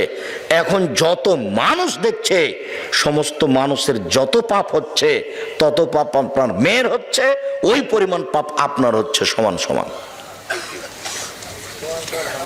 এক পাপ তিন ভাগে বিভক্ত, যে দেখেছে সেই, আর মেয়েটা আর মেয়ের বাপ, কারোটা কম হবে না।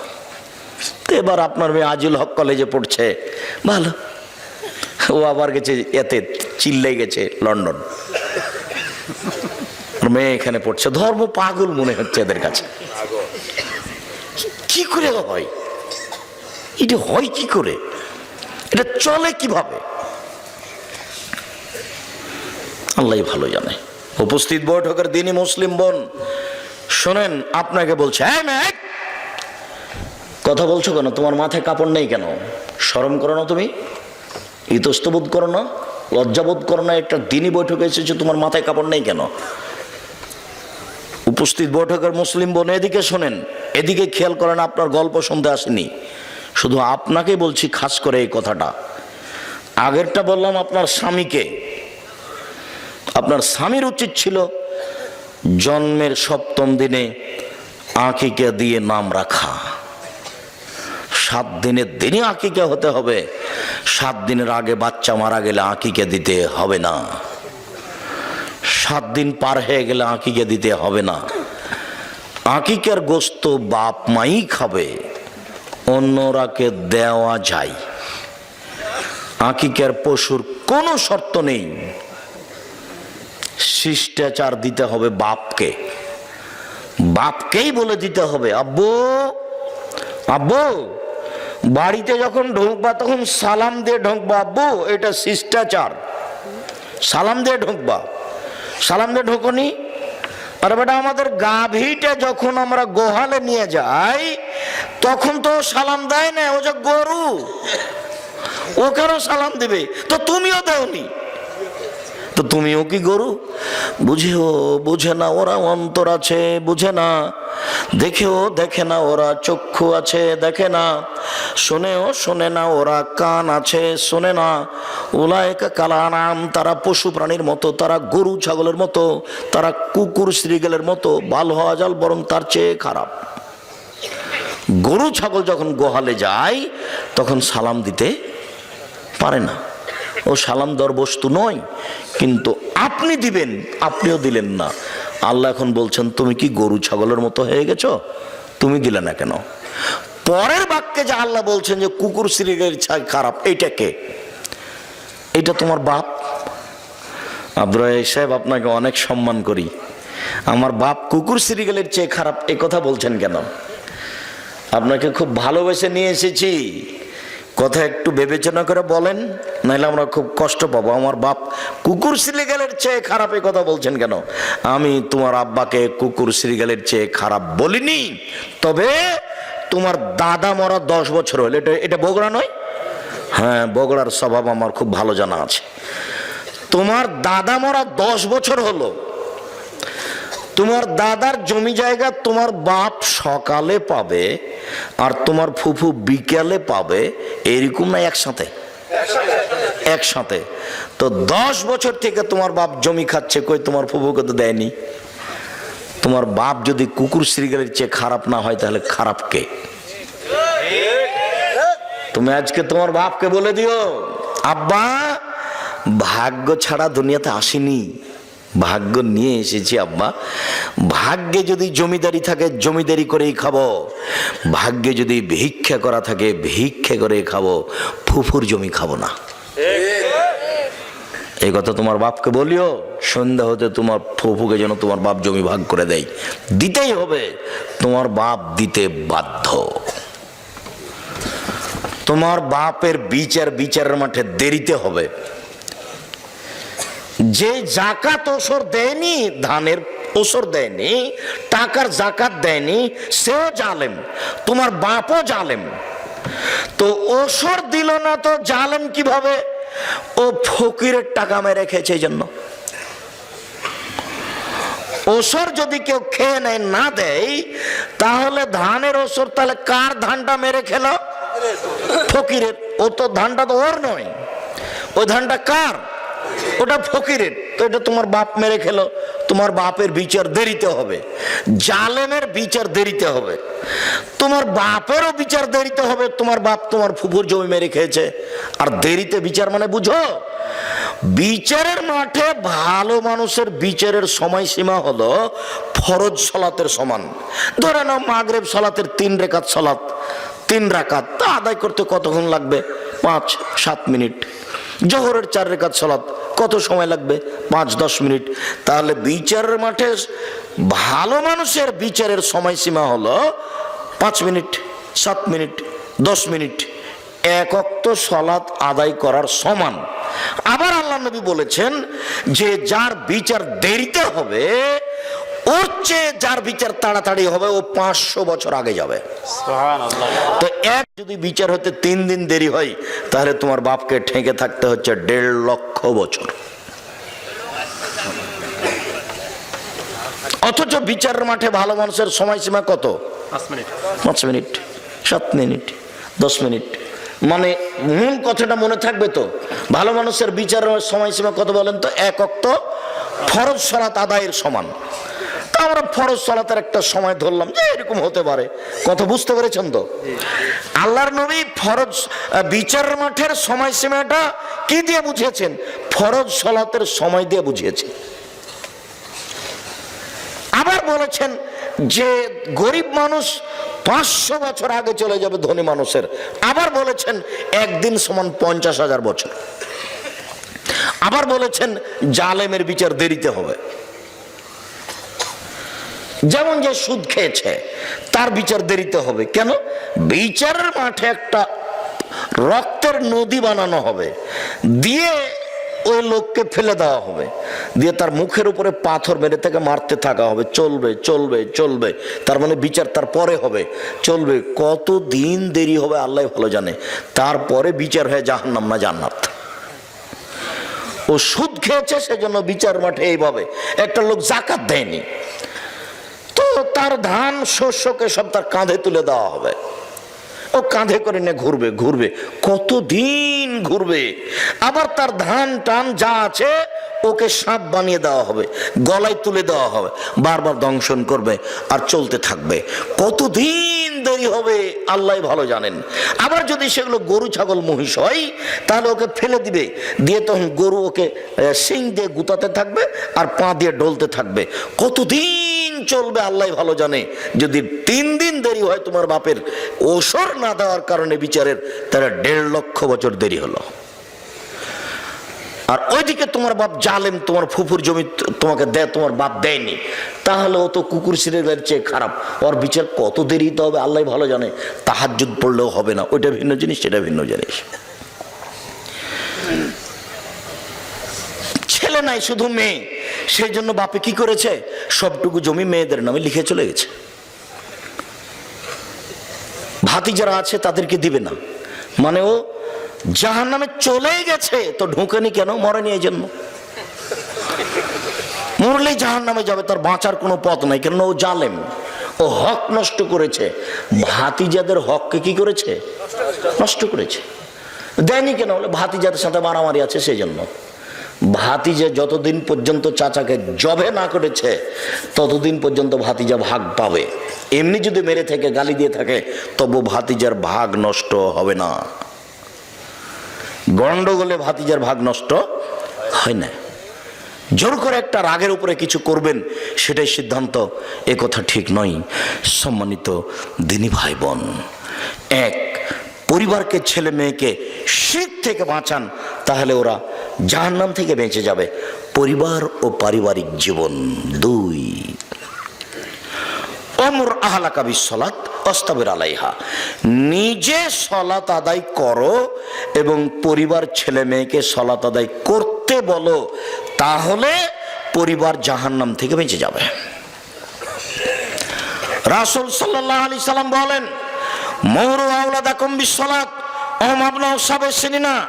এই ছেলে, ওটা কি আপনাদের ওই যারা দেখাশোনা করছে তারাই নাকি? জি, যারা স্বেচ্ছাসেবক তোমরা পাহারা দাও, তোমাদেরকে পাহারা দেওয়ার জন্যই বলছি।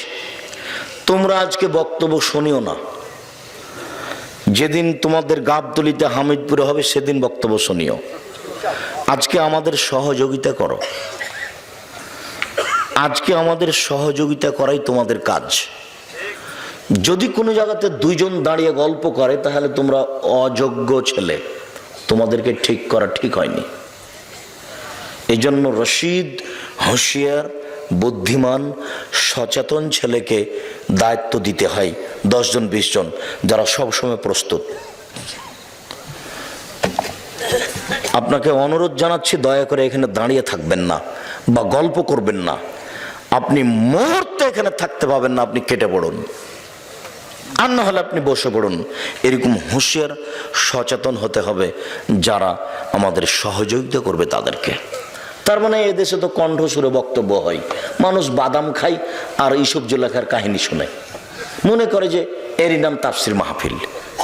তা আমি তো আর কোনোদিন এভাবে তাফসির মাহফিল করি না, আর তাফসিরের মাহফিল আমি নিজে করিও না, আর ইউসুফ জুলেখার আমি কাহিনী বলি না। আল্লাহে, আল্লাহর কসম, আল্লাহে, আল্লাহর কসম, আমি 90 সাল থেকে নিয়ে এখন পর্যন্ত কোনোদিন অপ্রয়োজনীয় বাক্য বলিনি, আমি কোনোদিন কেচ্ছা কাহিনী বলিনি, আমি কোনোদিন কোনো মাযহাবকে নিন্দা করে কথা বলিনি, আমি কোনোদিন কোনো ব্যক্তিকে নিন্দা করে কথা বলিনি। আমি বলেছি 95% জন বক্তা মিথ্যুক, আমি বলিনি ইনি মিথ্যুক, এ কথা আমি বলিনি।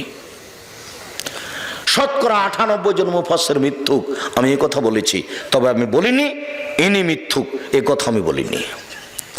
যদি আপনার মুফাসসিরের ব্যাপারে সন্দেহ হয় যে আব্দুর রাজ্জাক সাহেব আমার মুফাসসিরকে বললেন না কি, তাহলে আপনার মুফাসসিরকে নিয়ে এসেন, আপনার মুফাসসিরের বক্তব্য আমার সামনে চালু করেন, আপনাকে আমি দেখাচ্ছি কোথায় কোথায় ভুল, কোথায় কোথায় ভুল।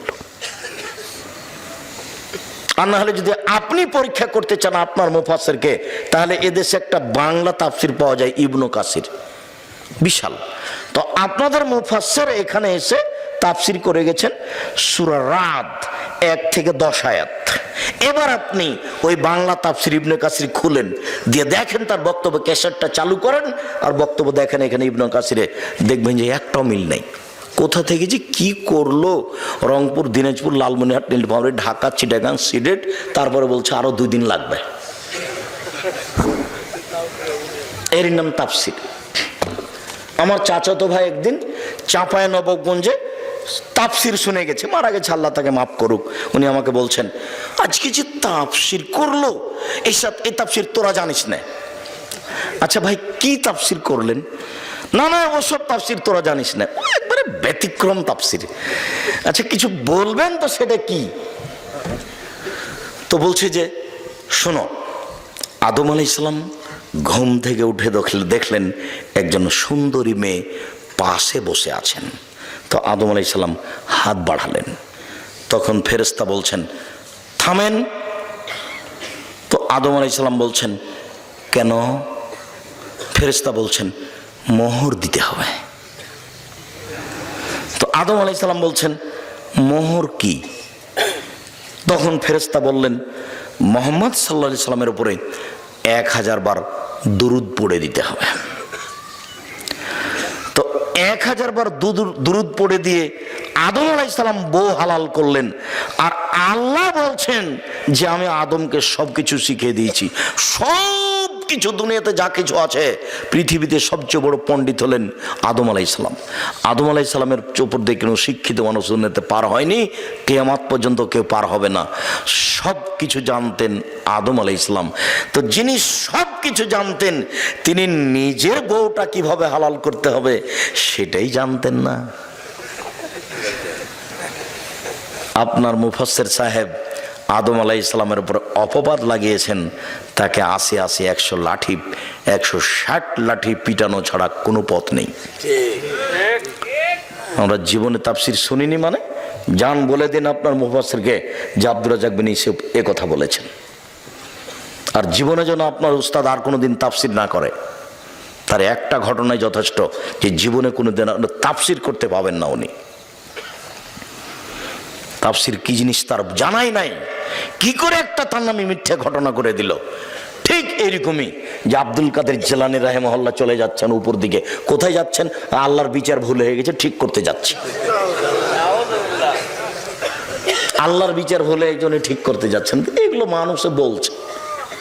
একদিন বগুড়া, এটা তো বগুড়াতে না, ওইটা বগুড়া কোথায়, বগুড়া কোথায়, ওইটা একটা কামেল ফাজেল, জি জামিল মাদ্রাসা নয়, ওটে আপনার বগুড়া ড্যামাজানের ওইদিকে নগর মাদ্রাসা, জি জাযাকাল্লাহ খায়ের। নগর মাদ্রাসায় একজন মুফাসসির বলছেন যে আব্দুল কাদের জিলানীদের বাড়িতে একজন ভিক্ষুক ভিক্ষে চাইতে এসেছে। তখন আব্দুল কাদের জিলানীর মা ভিক্ষে দিয়েছে। তো ফকির আব্দুল কাদের জিলানীর মাকে দেখে আসক্ত হয়েছে। তো আব্দুল কাদের জিলানীর মাকে এখনো বিবাহ করবে বা খারাপ কিছু। তখন আব্দুল কাদের জিলানী মায়ের পেট থেকে বাঘ হয়ে বের হয়েছে, দিয়ে তাকে হত্যা করেছে। এখন তো আর কেউ জিজ্ঞাসা করলো না যে আচ্ছা আব্দুল কাদের জিলানী বাঘ হয়ে মায়ের পেট থেকে বের হয়ে ফকিরকে হত্যা করলো, তো ফকির তো তার মাকে হত্যা করেনি, হত্যার বদলে হত্যা, এটা তো হারাম। তাহলে আব্দুল কাদের জিলানী জন্ম হওয়ার আগেই মানুষকে মেরে দিয়েছে, উনি তো জন্ম হলে আর বিচে দুনিয়াতে থাকতে পাবেন না। কেন? কেসাসে তাকে কি করতে হবে? হত্যা করতে হবে। 1 2 আব্দুল কাদের জিলানী মায়ের পেট থেকে বাঘ হয়ে তো বের হলেন, ঢুকলেন কিভাবে? এখনো তো প্রসাবের সময় হয়নি। মুফাসসির জনগণের সামনে এভাবে তাফসির করছেন, জনগণ চুপ আছে। নগর মাদ্রাসার ঘটনা নকল করছে। অবাক হতে হবে, অবাক। আমি বলিনি ইনি মিথ্যুক, আমি বলেছি শতকরা 98 জন মুফাসসির মিথ্যুক। আল্লাহর কসম, আমি জাতিকে ফাঁকি দিতে আসিনি। জাতিকে ফাঁকি দিয়ে আমি পরকাল হারাতে রাজি নই, এ কাজ আমি করতে চাই না। সম্মানিত দিনী ভাই বোন, রাসূল সাল্লাল্লাহু আলাইহি সাল্লাম বলেন, মুরু আওলাদাকুম বিসসালাত ওয়া হুম আবনাউ সাবঈ সিনিনা, তোমরা তোমাদের ছেলে মেয়েকে সালাত আদায় করতে বলো 7 বছর বয়সে। ওয়াজরিবহুম আলাইহা ওয়া হুম আবনাউ 10 সিনিনা, ওদেরকে পিটিয়ে সালাত আদায় করাও 10 বছর বয়সে। 7 থেকে নিয়ে 10 পর্যন্ত বাপে মায়ে বলবে, আব্বু সালাত আদায় করো, আম্মু সালাত আদায় করো। 10 বছর বয়স, আহমাদ সালাত আদায় করেছো? জি না। দাঁত ভেঙে দেবো একবারে, পিটিয়ে চামড়া তুলে দেবো, তার মানে বাপ। 15 বছর বয়সে ছেলে সালাত আদায় করেনি, তখনও বাপ ছেলের সাথে আছে, এ বাপ নয়। একে আমি বাপ বলে স্বীকৃতি দিইনি। এরকম বাপের কোনো প্রয়োজন নেই। 15 বছর বয়স হয়ে গেছে, ছেলে এখন বড়, ও যুবক হয়ে গেছে, ও এখন এই বাড়িতে থাকতে পারে না, এই বাড়িতে খেতে পারে না, এই বাড়িতে তার বসবাসের কোনো সুযোগ নেই। যে সালাত আদায় করে না তাকে রাসূল সাল্লাল্লাহু আলাইহি ওয়াসাল্লাম কাফের বলছেন। সালাতই এমন একটা ইবাদত, আশ্চর্য ইবাদত, যার উপরে নির্ভর করে অন্যান্য ইবাদত।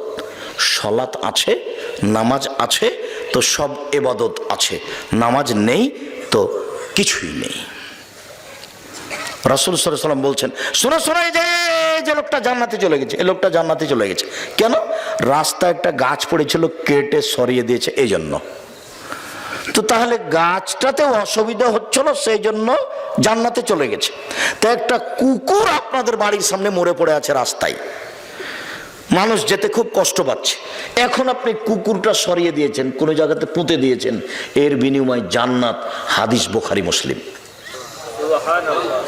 চেয়ারম্যানকে সরাতে হবে না, আপনাকেই সরাতে হবে, বিনিময় জান্নাত। হাদিস বুখারী মুসলিম। এটা আমি বলিনি, এটা মুহাম্মদ সাল্লাল্লাহু আলাইহি সাল্লাম বলেছেন। এখন আপনার নামাজ নেই, এখন এই নেকিটা থাকবে না, থাকবে না, এটা কেটে যাবে, অথচ খুব দামি নেকি। নামাজ এক আশ্চর্য ইবাদত, যার উপরে নির্ভর করে অন্যান্য ইবাদত। আপনি তো বহুদূরের কথা, 15 বছর বয়সের ছেলে আপনার বাড়িতে আছে, নামাজ পড়ে না, তখন আপনি বাপ, এ কথা ঠিক নয়। 15 বছর বয়সের মেয়ে নামাজ পড়ে না, তখন আপনি মা বাপ, এ কথা ঠিক নয়। উপস্থিত বৈঠকের মুসলিম বোন, আপনাকে অনুরোধ জানাচ্ছি, এই মেয়ে শোনো, তোমার বয়স 15 বছর, তোমাকে সতর্ক করি। তোমাকে সতর্ক করতে গিয়ে একটা কথা ছেড়ে এসেছি, যাক ওটা পরে হবে। এখানে আপনাকে জরুরিভাবে বলতে চাচ্ছি এই যে আপনার মেয়েটা 15 বছর বয়স, সালাত আদায় করে না, আপনার বাঁচার পথ কোথায়? আপনি কেমন মা? বাধ্য অজু করে সালাত আদায় করতে হয়, পানি নেই, তায়াম্মুম করে করবেন, মাটি নেই, বিনা অজুতে বিনা তায়াম্মুমে সালাত আদায় করবেন। দাঁড়িয়ে সালাত আদায় করতে হয়, দাঁড়িয়ে থাকা যায় না, বসে থেকে করবেন, বসে থাকা যায় না, শুয়ে থেকে করবেন। কেবলার দিকে মুখ করে নামাজ পড়তে হয়, কেবলা বোঝা যায় না, কেবলা ছাড়াই নামাজ পড়বেন। পরিষ্কার কাপড় পরে নামাজ পড়তে হয়, পরিষ্কার কাপড় নেই, যে কাপড়ে পেশাব পায়খানা লেগে আছে ওই কাপড় পরেই নামাজ পড়বেন। আমি পেশাব পায়খানা সহ পড়তে বলিনি, যখন নেই তখন আপনি কি করবেন? পরিষ্কার অপরিষ্কার কোনো কাপড়ই নেই, উলঙ্গ হয়ে আছেন, এই অবস্থাতে আপনাকে নামাজ পড়তে হবে না, আপনি বাধ্য। সম্মানিত দিনী ভাই বোন, আমাদের আজকের আলোচনা পরিবার ও পারিবারিক জীবন। পরিবারকে জাহান্নাম থেকে বাঁচানোর দ্বিতীয় পথ হলো সালাত। ছেলে মেয়ে যখন আছে তখন তাকে সালাত আদায় করতে বাধ্য করতে হবে। তৃতীয়, আর রাজুল সৈয়দ আল মারাত সৈয়দা। এই পরিবারে স্বামী হচ্ছে কর্তা আর স্ত্রী হচ্ছে কর্ত্রী। স্বামী হচ্ছে কর্তা আর স্ত্রী হচ্ছে কর্ত্রী। নিজের কাজ করে যে তাকে বলে কর্মী, অপরের কাজ দেখে যে তাকে বলে কর্তা। নিজের কাজ করে যে তাকে বলে কর্মী, অপরের কাজ দেখে যে তাকে বলে কর্তা। আপনি নিজে নামাজ পড়ছেন, আপনি কর্মী। যখন আপনার ছেলেকে বলছেন, আব্বু আজান হয়েছে, চলো চলো আব্বু, চলো চলো ওযু করে চলো, এখন আপনি কর্তা। আপনার স্ত্রী নিজে উঠে সালাত আদায় করলো রাত্রে, তখন আপনার স্ত্রী মহিলা কর্মী। ঘুম থেকে উঠে আপনার বৌমাকে বলছেন, খালেদা আম্মু উঠো, আম্মু উঠো, বৌমা উঠো, আজান হয়ে গেছে, অজু করে সালাত আদায় করো। এখন আপনার স্ত্রী কর্ত্রী, ও তার দায়িত্ব পালন করছে। ও যদি দায়িত্ব পালন না করে বিচারের মাঠে ঠেকে যাবে, ওর জাহান্নাম হবেই। রাসূল সাল্লাল্লাহু আলাইহি ওয়াসাল্লাম বলছেন, অল মারাতু রাইয়ে, স্ত্রী বাড়ির বৌমার শাশুড়ি, মেয়ের মা, একে বিচারের মাঠে অক্ষরে অক্ষরে পরিবারের জবাব দিতে হবে। যদি টিকতে না পারে ফলাফল জাহান্নাম, আপনাকে অক্ষরে অক্ষরে জিজ্ঞাসা করা হবে। যদি টিকতে না পারেন ফলাফল জাহান্নাম। এদিকে একটু জরুরি কথা, দায়িত্বশীল হিসাবে পরিবারের উপরে কঠোরতা। এক, আনফেকালা ইয়ালিক মিন তাওলিক, তুমি তোমার ছেলে মেয়েকে উপার্জন করে খাওয়াও। বাপ ছেলে মেয়েকে খাওয়াবে উপার্জন করে, বাপের জমিদারি দিয়ে, আর না হলে চাকরি ব্যবসা করে, আর না হলে দিন মজুরি করে বাপ ছেলে মেয়েকে খাওয়াবে, আর না হলে বাপ ছেলে মেয়েকে খাওয়াবে ভিক্ষা করে। শেষ পর্যন্ত বাপ ছেলে মেয়েকে কি করে খাওয়াবে? ভিক্ষা করে। মেয়ে কেন গার্মেন্টসে গেল? বাপ বেঁচে থাকাকালীন। কথা বুঝাতে পারিনি আমি মনে হয়। বাপ শেষ পর্যন্ত ছেলে মেয়েকে কি করে খাওয়াবে? ভিক্ষা করে। ছেলে মেয়েকে খাওয়ানোর দায়িত্ব কার? বাবার। এ কথা আল্লাহর নবী বলছেন। আমি বলিনি যে ছেলে মেয়েকে ভিক্ষা করে খাওয়ান, আমি বলছি আপনার বাপের জমিদারি দিয়ে খাওয়ান, সমস্যা নেই। আপনি ব্যবসা করে খাওয়ান, আপনি দিন মজুর করে খাওয়ান। যদি কোনোটাই না থাকে তখন আপনার কি হবে? তখন আপনি শেষ পর্যন্ত ভিক্ষা করে ছেলে মেয়েকে খাওয়াবেন, পড়াবেন। আপনার ছেলে টোকাই হতে পারে না, আপনার ছেলে রাস্তায় নামতে পারে না, গার্মেন্টসে যেতে পারে না। এটা আপনার দায়িত্ব, জরুরি দায়িত্ব। শুনুন, এরপর আল্লাহ রাসূল বলছেন, ওয়ালা তারফ আসাকা আদাবান মিন আহলিক, পরিবার থেকে শিষ্টাচারের লাঠি উঠিয়ে নিও না। ওইখানে তিনি বললেন ছেলে মেয়েকে পিটিয়ে নামাজ পড়াতে হবে। আর এইখানে তিনি বলছেন যে পরিবার থেকে লাঠি উঠানো যাবে না। সময়ে ছেলে মেয়ে স্ত্রীকে লাঠির মাধ্যমেই সংশোধন করতে হবে, এ কথা রাসূল সাল্লাল্লাহু আলাইহি সাল্লাম বলেন। 2, 3, রাসূল সাল্লাল্লাহু আলাইহি সাল্লাম বলছেন, আল্লেক আসাকা আলা বাবেক, তুমি তোমার লাঠিটা তোমার দরজায় ঝুলিয়ে রাখো।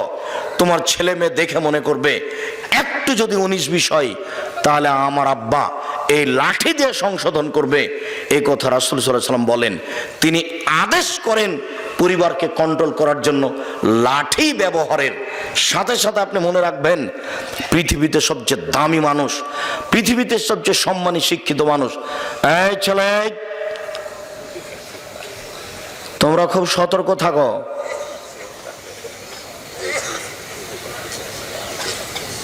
কথা মূল্যায়ন করতে যেন কারো অসুবিধা না হয়।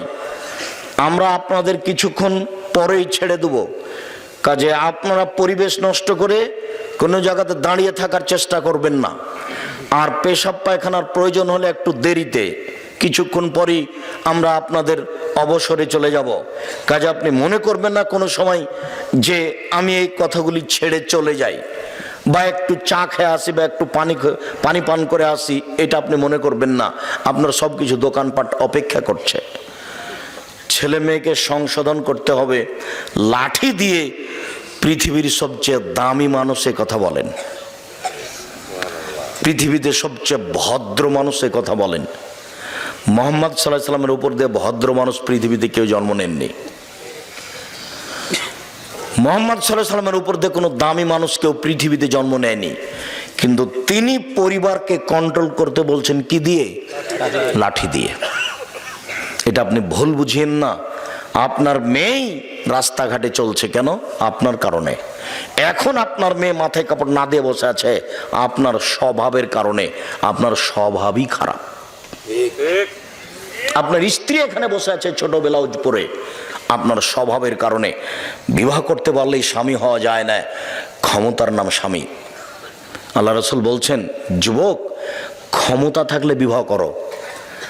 ক্ষমতা মানে স্ত্রী মিলনের ক্ষমতার নাম ক্ষমতা নয়। ক্ষমতা মানে মোহর দিতে পেরেছি 2 লক্ষ, তার নাম ক্ষমতা নয়। ক্ষমতা মানে স্ত্রীর জন্য বাড়ি তৈরি করেছি, পেশাব পায়খানা তৈরি করেছি, তার নাম ক্ষমতা নয়। ক্ষমতা মানে চোখ যেভাবে ঘুরে বউ সেভাবে চলে, তার নাম ক্ষমতা। চোখ যেভাবে ঘুরে মানে বউকে যেভাবে উঠতে বলে সেভাবে উঠে, বউকে যেভাবে বসতে বলে সেভাবে বসে, তার নাম ক্ষমতা।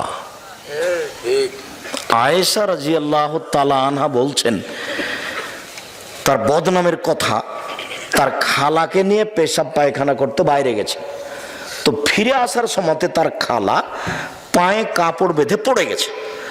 তখন তার খালা বলছেন মেস্তা ধ্বংস হোক। তখন আয়েশা রাদিয়াল্লাহু তাআলা বলেন কি খালা, মেস্তা হচ্ছে বদরি সাহাবী, আপনি তার বদদুয়া করলেন কেন? কেন খালা বললেন মেস্তা ধ্বংস হোক? ছি ছি ছি ছি খালা, এটা কথা হলো? মেস্তা হচ্ছে বদরি সাহাবী, বদরে উপস্থিত ছিলেন, বদরের যুদ্ধে। তখন খালাতে বলছে এই খাকের মেয়ে, তুমি জানো বগুড়ার ভাষায় ধুর হামদা, তুই জানিস ঘটনা কি? কি খালা?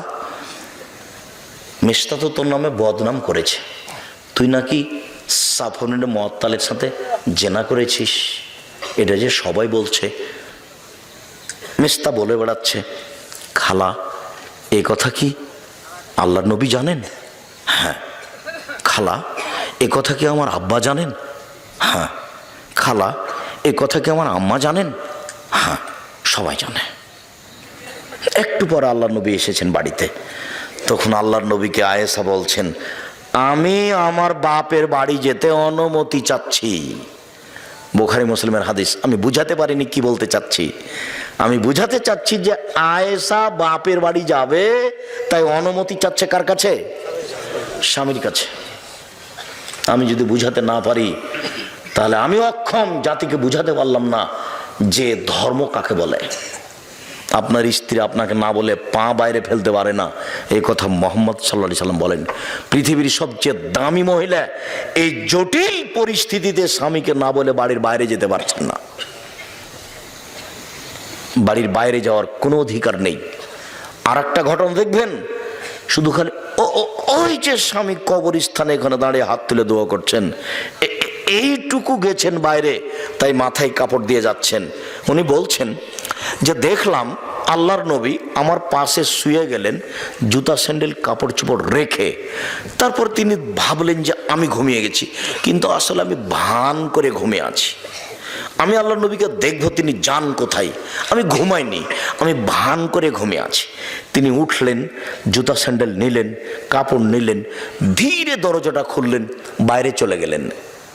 আমিও উঠলাম, কাপড় চোপড় নিলাম, মাথায় কাপড় দিয়ে নিলাম। গভীর রাত, এই 20 হবে, মসজিদে নববী থেকে কবরস্থান পাশে আছে, 20-30 না হয় হলো।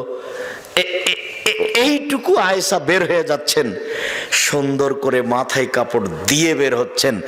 দেখি স্বামী ওই যেখানে হাত তুলে দোয়া করছেন, ঘুরলেন, আমিও ঘুরলাম, জোরে হাঁটলেন, আমিও জোরে হাঁটলাম, দৌড়ালেন, আমিও দৌড়ালাম, আমি আগে বিছানে চলে এসেছি।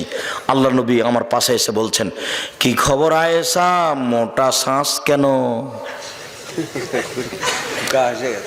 গা হসে গেছে।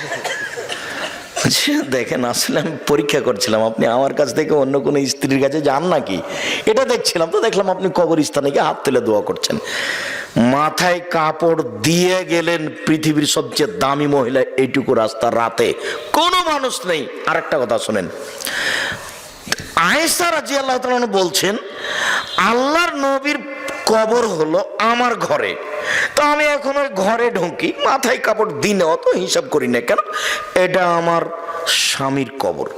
কয়দিন পরে কবর হলো ওখানে আমার বাপের, তখন আমি মাথায় কাপড় দিনে এমনিতেই ঢুকি, কেন এটা আমার স্বামীর কবর, এটা আমার বাপের কবর। কয়দিন পরে ওখানে কবর হলো উমারের, তখন আমি লজ্জা করি, না না না না, এখানে একজন বেগানা পুরুষ আছে, বড় শক্তিশালী মেজাজি মানুষ, আমার বড় লজ্জা হয় উমরকে। আমি সেদিন থেকে ওখানে মাথায় কাপড় ছাড়া একদিনও ঢুকিনি। আয়েশা মরা মানুষ মানুষকে লজ্জা করেন, মাথায় কাপড়ে তো ঢোকেন, আর আপনি মহিলা মানুষ, আপনার শরম হয় না? কি করে আপনি ছোট ব্লাউজ পরে পুরুষের সামনে হাঁটেন? আপনার একটু লজ্জা হয় না কেন? কি করে আপনি মাস্টার ডিগ্রি পাস মহিলা আপনার মাথায় কাপড় নিয়ে দিন রাত ঘুরে বেড়াচ্ছেন? আপনার একটু লজ্জা হয় না কেন? শরম হয় না কেন? হায়া হয় না কেন? আপনার স্বামী কা পুরুষ একটু বলে না কেন? আপনার বাপ কা পুরুষ একটু বলে না কেন? সব মিলে সংসার, বাপ মিলে সংসার, স্বামী মিলে সংসার, স্বামী স্ত্রী মিলে সংসার, লাঠি দিয়ে সংসার। এ কথা মুহাম্মদ সাল্লাল্লাহু আলাইহি ওয়াসাল্লাম বলেছেন, আমি বলিনি। আমি এখানে বলার কিছুই না, কেউ না। আয়েশা একটা মরা মানুষকে লজ্জা করছেন, কথা মনে হয় বুঝাতে পারলাম না। জি, শুক্রিয়া, জাযাকুমুল্লাহ খায়ের। আপনি কথাটা স্মরণ রাখেন, সময় আপনি বলতে পারবেন যে বিষয়টি এরকম। সম্মানিত দিনী ভাই বোন, আমরা এই অংশে খুব তাড়াতাড়ি এসে আরেকটা ছোট্ট অংশ বলে শেষের অংশের দিকে যাচ্ছি। আরেকটা অংশ হচ্ছে এই, রাসূল সাল্লাল্লাহু আলাইহি ওয়াসাল্লাম বলেন, মান কানাত লাহু ওয়ালিদা ফাআল্লামাহা ফাহসানা তালিমাহা ওয়া আদাবাহা ফাহসানা তাতিবাহা। কারো যদি কাজের মেয়ে থাকে, সেজন্য তাকে শিখিয়ে দেয়, সুন্দর শিখিয়ে দেয়, শিষ্টাচার শিখিয়ে দেয়, সুন্দর শিষ্টাচার শিখিয়ে দেয়, তাহলে তার ডবল নেকি। ছেলে মেয়েকে তো পড়াতে হবেই, কাজের মেয়েকে পড়াতে হবে, কাজের মেয়েকে শিষ্টাচার শিখিয়ে দিতে হবে। আমি আর আপনি বুঝতে পারলাম না শিষ্টাচার কাকে বলে। সম্মানিত দিনী ভাই বোন, সেই দিনের হাদিসটা কি মনে আছে যে জাবের রাদিয়াল্লাহু তাআলা আনহু আল্লাহর নবীর সাথে যুদ্ধ করে আসছিলেন, মদিনায় ঢুকবেন, তখন আল্লাহ রাসূল বলেন, এই থামো, বাড়ি যেতে পাবা না, এইখানে অবস্থান করো, সকালে মদিনায় ঢুকতে হবে, এখন নয়। তখন জাবের বলছেন, আল্লাহর নবী, আমি নতুন বিবাহ করেছি, আমাকে বাড়ি যেতে অনুমতি দেন। তখন আল্লাহ রাসূল বলছেন, বিকরা নাম সাইয়্যিব, কুমারী মেয়ে বিবাহ করেছো না তালাক প্রাপ্তা মেয়ে বিবাহ করেছো? তখন তিনি বলছেন, সাইয়্যিব, তালাক প্রাপ্তা মেয়ে বিবাহ করেছি। তখন আল্লাহ রাসূল বললেন, হাল্লা বিকরান তুলাইবকা, তুমি অবিবাহিতা মেয়ে কেন বিবাহ করলে না? তুমি তার সাথে খেলতে, ও তোমার সাথে খেলতো, তুমি তার সাথে খেলতে, ও তোমার সাথে খেলতো। আল্লাহর নবী তো যা বললেন। এখন জাবের রাদিয়াল্লাহু তাআলা কি বলছেন শুনেন। আল্লাহর নবী, আমার বাপ উহুদের যুদ্ধে শহীদ হয়েছেন 6টা মেয়ে রেখে, আমার 6টা বোন আছে, আমার বোনদের সমবয়সের মেয়েকে আমি বিবাহ করতে চাইনি। আল্লাহর নবী, আমার বোনদের সমবয়সের মেয়েকে আমি বিবাহ করতে চাইনি। কেন? লেতুয়াদ্দেবাহুন্না, আমার স্ত্রী যেন আমার বোনদেরকে শিষ্টাচার দিতে পারে। বলে তুয়াল্লেমাহুন্না, আমার স্ত্রী যেন আমার বোনদেরকে শিখিয়ে দিতে পারে। 3, বলে তুরাজ্জালাহুন্না, আমার স্ত্রী যেন আমার বোনদের মাথার চুল চিরুনি করে দিতে পারে। সৌদি আরবে জন্মের 7 দিনের দিন মাথা নেড়ে করা হয়, আর মাথার চুল ছোট করা হয় না, যার জন্য মাকে যত্ন সহকারে মাথার চুল চিরুনি করে দিতে হয়। আমি আমার বোনদের সমবয়সের মেয়ে বিবাহ করিনি 3টি কারণে। 1, শিষ্টাচার। বলো যুবক, তোমার ছোট ভাইয়ের প্যান্টটা টাকনোর নিচে আছে, এটা কোন শিষ্টাচার? বলো যুবক, তোমরা সবাই বাড়িতে ঢুকছো সালাম ছাড়াই, বলো এটা কোন শিষ্টাচার? বলেন আপনার দিনী ভাই, আপনারা সবাই বাড়িতে আছেন, আপনার বাড়িতে চলাফেরা হচ্ছে, সবাই কেউ যখন বিদায় নিচ্ছে তখন টাটা বাই বাই বলে বিদায় দিচ্ছে, সবাই আপনারা বাম হাতে খাচ্ছেন, পান করছেন, এটা কোন শিষ্টাচার? একটুকু কেন আপনাদের শিষ্টাচার বলে একটু শরম হয় না? আপনার বাড়িতে একটা মোবাইল রিং হচ্ছে, অন করে আপনি বললেন হ্যালো, কেন আপনি? তাহলে এটা গরু ছাগল পশু প্রাণীর মতো জীবন ভুল হচ্ছে। রাসূল সাল্লাল্লাহু আলাইহি ওয়াসাল্লাম বললেন, শোনো, ভালো বন্ধুর উদাহরণ আর মন্দ বন্ধুর উদাহরণ কামারের মতো আর আতরওয়ালার মতো। তোমার যদি বন্ধু আতরওয়ালা হয়, তাহলে তুমি কিনে নিবা আতর বন্ধুর কাছ থেকে, নলে এমনিতেই দিবে। যদি কিনে না নাও, এমনিতে যদি না দেয়, বন্ধুর পাশে বসে থাকলে আতরের গন্ধ পাবা তো? আল্লাহ নবী বলছেন, হাদিস বুখারী মুসলিম। তো আপনার ছেলের বন্ধু যদি ভালো হয়, আপনার ছেলে ভালো হবেই। আতরওয়ালা যেমন আতরের সেন্টকে ঠেকাতে পারবে না, আপনার ছেলের বন্ধু যদি ভালো হয়, তার ভালো চালচলন ঠেকাতে পারবে না, আপনার ছেলের কাছে চলে আসবে। আপনার মেয়ের বান্ধবী যদি ভালো হয়, তাহলে আপনার মেয়ে ভালো হয়ে যাবে, ওই গতিতেই সে গড়ে উঠবে। এ কথা রাসূল সাল্লাল্লাহু আলাইহি ওয়াসাল্লাম বলেন। তিনি বলেন, কারো বন্ধু যদি কামার হয়, কর্মকার হয়, তাহলে হয়তো বা পাশে বসে থাকলে আগুন ছিটকে এসে কাপড় জ্বলে যেতে পারে। যদি আগুন ছিটকে কাপড় না জ্বলে, তাহলে পাশে বসে থাকলে নাকে মুখে ধোঁয়া লাগবে। কামারের পাশে বসে থেকে নাকে মুখে ধোঁয়া লাগবে না, এই কথা যেমন মিথ্যে, আপনার ছেলের বন্ধু খারাপ, আপনার ছেলে খারাপ হবে না, এই কথা তেমনি মিথ্যে। কামারের পাশে বসে থেকে নাকে মুখে ধোঁয়া লাগবে না, এই কথা যেমন মিথ্যে, আপনার মেয়ের বান্ধবী খারাপ, আপনার মেয়ে খারাপ হবে না, এই কথা তেমনি মিথ্যে। শুনুন, কামারের পাশে বসে থেকে নাকে মুখে ধোঁয়া লাগবে না, এই কথা যেমন মিথ্যে, যে দল করেন সেই দলের প্রতিক্রিয়া আপনার ভিতরে আসবে না, এই কথা তেমনি মিথ্যে। দুই বোন খুব ভদ্র নম্র, দেখতেও সুন্দর, চালচলন ভালো, একজন আর একজনকে ছেড়ে থাকতে পারতো না। যমজ বোন, মাস্টার ডিগ্রি পাস করেছে, দুই বোন একসাথেই থাকে, একসাথেই চলে। বিবাহ হয়েছে একজনের বিএনপির লোকের সাথে আর একজনের আওয়ামী লীগ লোকের সাথে, দুই বোন আর কথা বলে না। ওটা হতেই হবে, কোনো পথ নেই। ওটা আল্লাহর নবী বলছেন। আপনার ছেলের সবচেয়ে খারাপ বন্ধু হলো মোবাইল। তুমি মোবাইল ব্যবহার করো না, এটা তোমার উপরে প্রথম জরুরি আদেশ। উপস্থিত বৈঠক হলো মুসলিম বোন, এটা তোমার বাপ মায়ের অযোগ্যতা, তুমি মোবাইল ব্যবহার করবাই না। তোমার বাপের মোবাইলে রিং হচ্ছে, ধরবা না, শেষ পর্যন্ত ধরোই, তাহলে অন করে দেবো, বলবে জি আসসালামু আলাইকুম, কে বলছিলেন? আমার আব্বা বাড়িতে নাই, পরে কথা বলিয়েন, রেখে দাও, তাহলে তোমার নাম্বারটাও নিবে না। আর তুমি যদি অন করে দে বলো ভাইয়া কে বলছিলে ভাইয়া, তাহলে তো তোমার নাম্বার ধরে রাখবে। নারীদের কণ্ঠ নারী, এ কথা আল্লাহ বলেন। নারীদের কণ্ঠ নারী, এ কথা আল্লাহ বলেন। নারীদের কণ্ঠ নারী, এ কথা আল্লাহ বলেন। তোমাকে একটু বিবেচনা করে চলতে হবে। পুরুষকে বিপদে ফেলে পাপী করে দিয়ে নিজেকে শিক্ষিতা মেয়ে মনে করো না। পুরুষকে জাহান্নামের দিকে ঠেলে দিয়ে নিজেকে বুদ্ধিমতী শিক্ষিতা মনে করিও না। নিজেকেও জাহান্নামে যেতে হবে ওর সাথে সাথে। যুবক, তোমাকে বলছি, সেই দিনও বলে গেছি, আজকেও বলছি, যে তোমার মোবাইলে আজ থেকে যেন কোনো মেয়ের নাম্বার না থাকে। শোনো, খুব জটিল কাজ।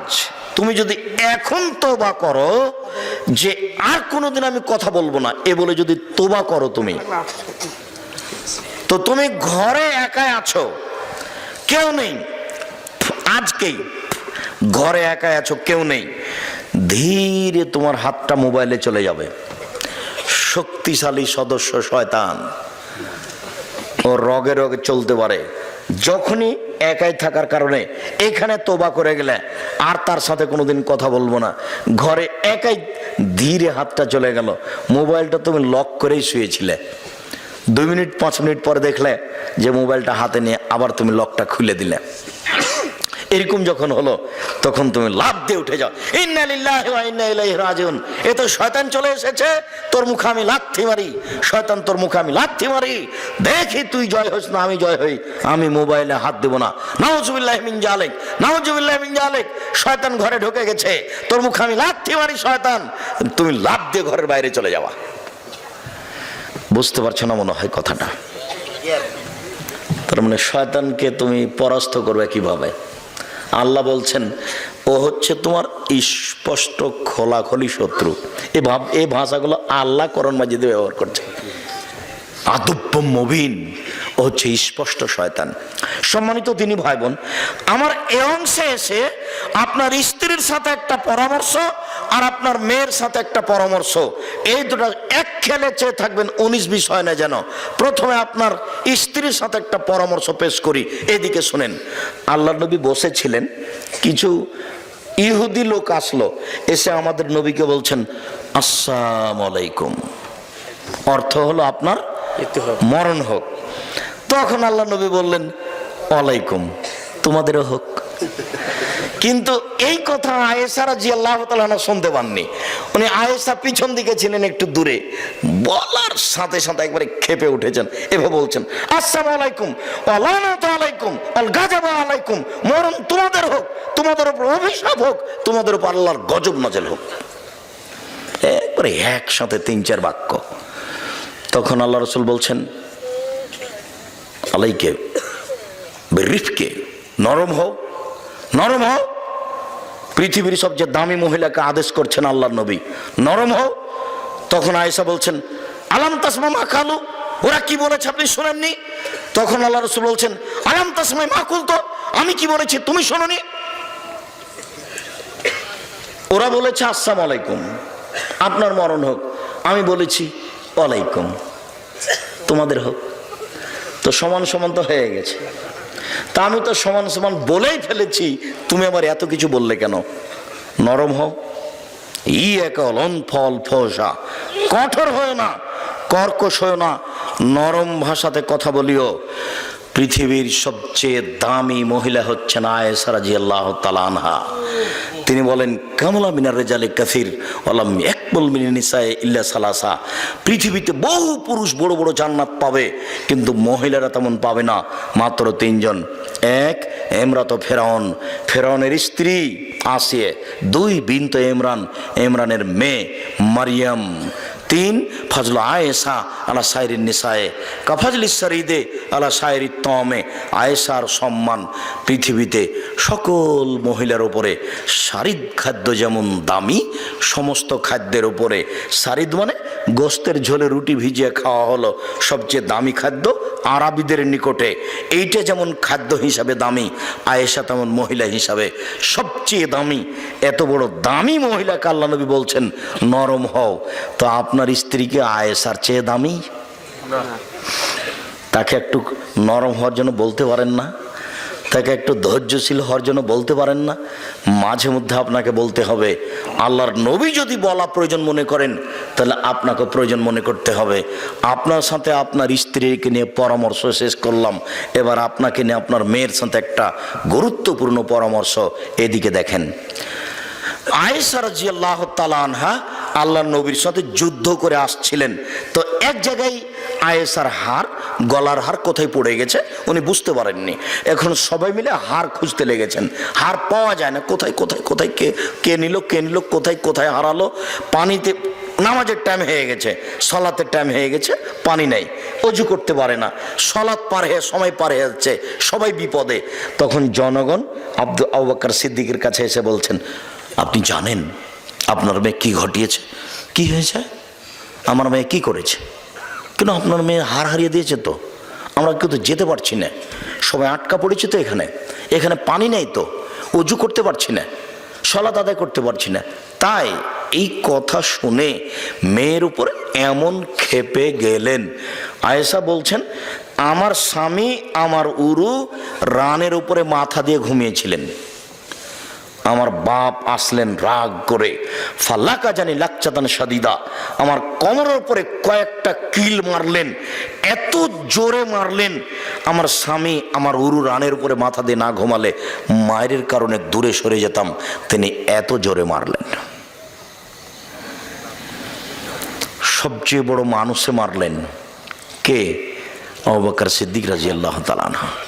সবচেয়ে বড় মহিলাকে মারলেন আয়েশা রাদিয়াল্লাহু তাআলা আনহাকে মারলেন। সবচেয়ে বড় মানুষের সামনে মারলেন, মুহাম্মদ সাল্লাল্লাহু আলাইহি সাল্লামের সামনে মারলেন। অবস্থাটা বেটির উরু রানের উপরে জামাই মাথা দিয়ে ঘুমিয়ে আছেন, ওই সময়তে মারলেন। বুঝাতে পারিনি কথা? পূর্ণ যুবতী মেয়েকে মারলেন, বিবাহদারী মেয়েকে মারলেন, দিন দুপুরে মারলেন, খোলা মাঠে মারলেন, 1400 মানুষের সামনে মারলেন, হাত দিয়ে মারলেন। এত বড় বাপে এত বড় বেটিকে এত বড় মানুষের সামনে, এতগুলো মানুষের সামনে দিন দুপুরে মেরে দিলেন। আর আমার মেয়ে ক্লাস 10-এ পড়ে, মাথায় কাপড় দেয় না, আমি তাকে ধমক দিতে পারি না। আমি আবার বাপ, আমার মতো কাপুরুষ ঘৃণিত বাপ বেঁচে থাকার চেয়ে না থাকাই ভালো। বুখারী মুসলিমের হাদিসে বোঝা যায় বাপের কাছে মেয়ে কোনোদিন বড় হয় না। 7 ছেলের মা হলেও যে কোনো সময়ে বাপ মেয়েকে পিটিয়ে ঠিক করবে, এটাই ঠিক। একাধিক সহিহ হাদিসে যা বোঝা যায় তার একটি হাদিস এখন বুখারী মুসলিমের হাদিস আমি পেশ করলাম। অন্তত শেষ 2টি পরামর্শ আপনাকে সাথে রাখার জন্য অনুরোধ জানাচ্ছি। এক, স্ত্রীকে মাঝে মধ্যেই উপদেশ দিবেন, যেমনভাবে আল্লাহর নবী বললেন, আয়েশা নরম হও, কঠোর হও না, ভালোভাবে মানুষের সাথে কথা বলতে শিখো।